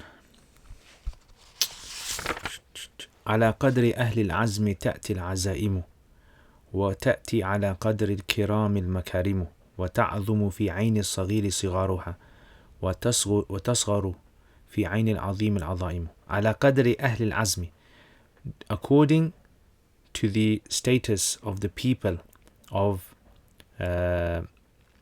firm conviction, of determination. تأتي العزائم, come hardships. وتأتي على قدر الكرام المكارم, and according to people's status of people's honor comes honor. وتعظم في عين الصغير صغارها, in the eyes of someone who is small, small things seem big. وتصغر في عين العظيم العظائم, and in the eyes of great people, big things become small. There you have it, guys. MashaAllah. Anyway, let's just see what else you guys are saying. The hadith which talks about speaking in masjid, you're not allowed, but what if you're eating with brothers and you talk about dunya matters? Yeah, I mean, again, it goes back to the issue of speaking and making a nuisance and disturbing other people, that kind of stuff. That's what you shouldn't be doing. Is Pashto similar to Arabic? You can say that. It's more similar to Persian. Yes, I would say it's more similar to Persian. So what's the opinion on wearing the niqab? So I've answered this question as well last time. Yeah, so niqab is something, like I said, is something which the more a woman is modest, the more she covers is better. خَيْرٌ لَهُنَّ وَإِنْ يَسْتَعْفِفْنَ خَيْرٌ لَهُنَّ, Allah says. But the issue with the niqab is difference of opinion, and I would say that you leave it to the woman, in her society, in her situation and circumstances, to make the decision. Do you have any live courses coming up, like the Dreams course? Not at the moment. No, not at the moment. I do probably plan on doing one on Jahiliyyah, but I haven't really kind of decided that. Okay, the face and the hand are not considered awrah for women, so is it not fard to cover face? Okay, okay, so I don't know. I mean, I don't know if you read the Hanafi books, Brother FIFA, but I don't think you should be giving fatwas. Okay, Ultimate Challenger game. And I think people misuse that hadith when they say you cannot talk about dunya matters in masjid, but when you're in a special gathering with friends and talk about dunya, can you explain? Yes, talking about dunya, there's nothing wrong with talking about dunya. Yeah, nothing wrong with talking about dunya at all. The Prophets talked about dunya, Sahaba talked about dunya. The issue is causing a nuisance in the masjid and disturbing other people from doing any sort of ibadah and things like that. This is where it causes problems. Yeah, but talking about dunya is fine. I mean, we ask Allah for dunya. Nothing wrong with dunya. Okay, Mr. Toons ayat, brother, I try to search and not find. Okay, let me try to find some ayats. So I don't know, brother, if you did really search the whole Quran. I don't think you did, but Jalo, I'll help you in this, inshallah. Okay.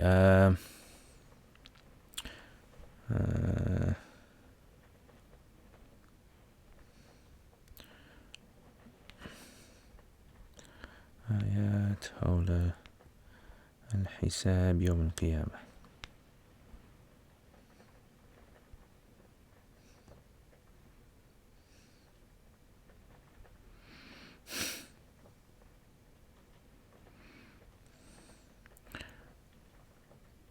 Okay, so if you look in Surah Baqarah, verse number 48. Are you ready, brother? You might as well get a pen out or something, or just listen to the recording so you can follow this. Surah Baqarah, verse number 48. وَاتَّقُوا يَوْمًا, fear that day, لَا تَجْزِي نَفْسٌ عَنْ نَفْسٍ, that no person will reward the person of anything. وَلَا يُقْبَلُ مِنْهَا شَفَاعَةٌ, and no intercession will be accepted. وَلَا يُؤْخَذُ مِنْهَا عَدْلٌ, nor will a ransom be accepted. وَلَا هُمْ يُنْصَرُونَ, nor will they be saved, nor will they be helped. Okay, in ayah number 113, Surah Baqarah, ayah number 123, ayah number 30, Surah Al Imran, ayah number 106, Al Imran, ayah number 87, Nisa, ayah number 28, Surah Yunus, ayah number 45, Surah Yunus, ayah number 52, Surah Yunus, ayah number 61, Surah Yunus, and the list goes on. Yeah, so there's loads of verses in the Quran that talk about everyone's account being taken. Allahu Akbar, wallahi alhamd.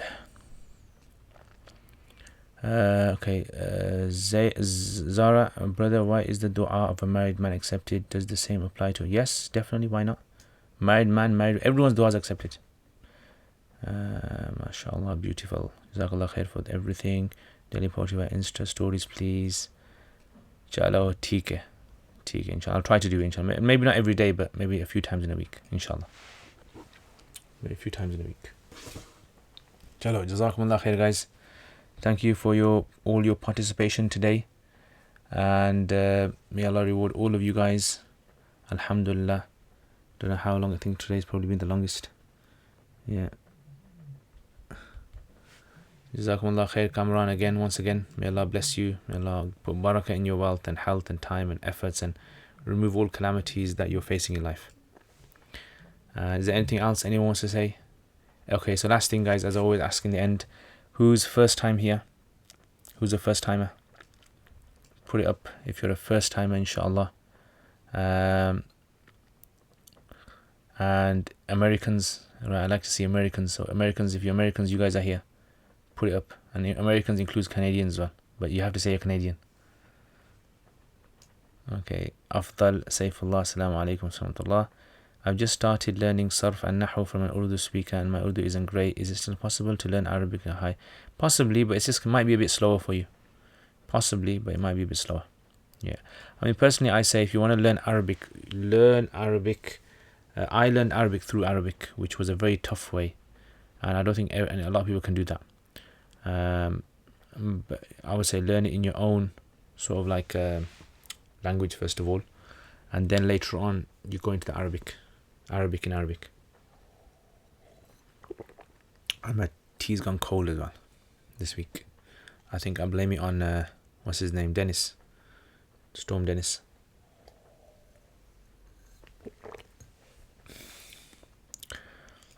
Yeah, so who's the first time here, guys? Who's the first timers?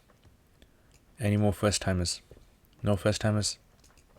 Usually like loads of you guys saying it's your first time. Alhamdulillah.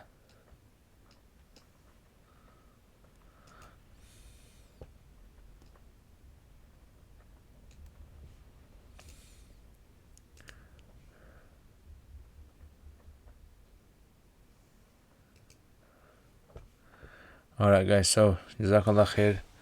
Thank you very much guys, and I think I will see you guys next time. Assalamu alaikum wa rahmatullahi wa barakatuh.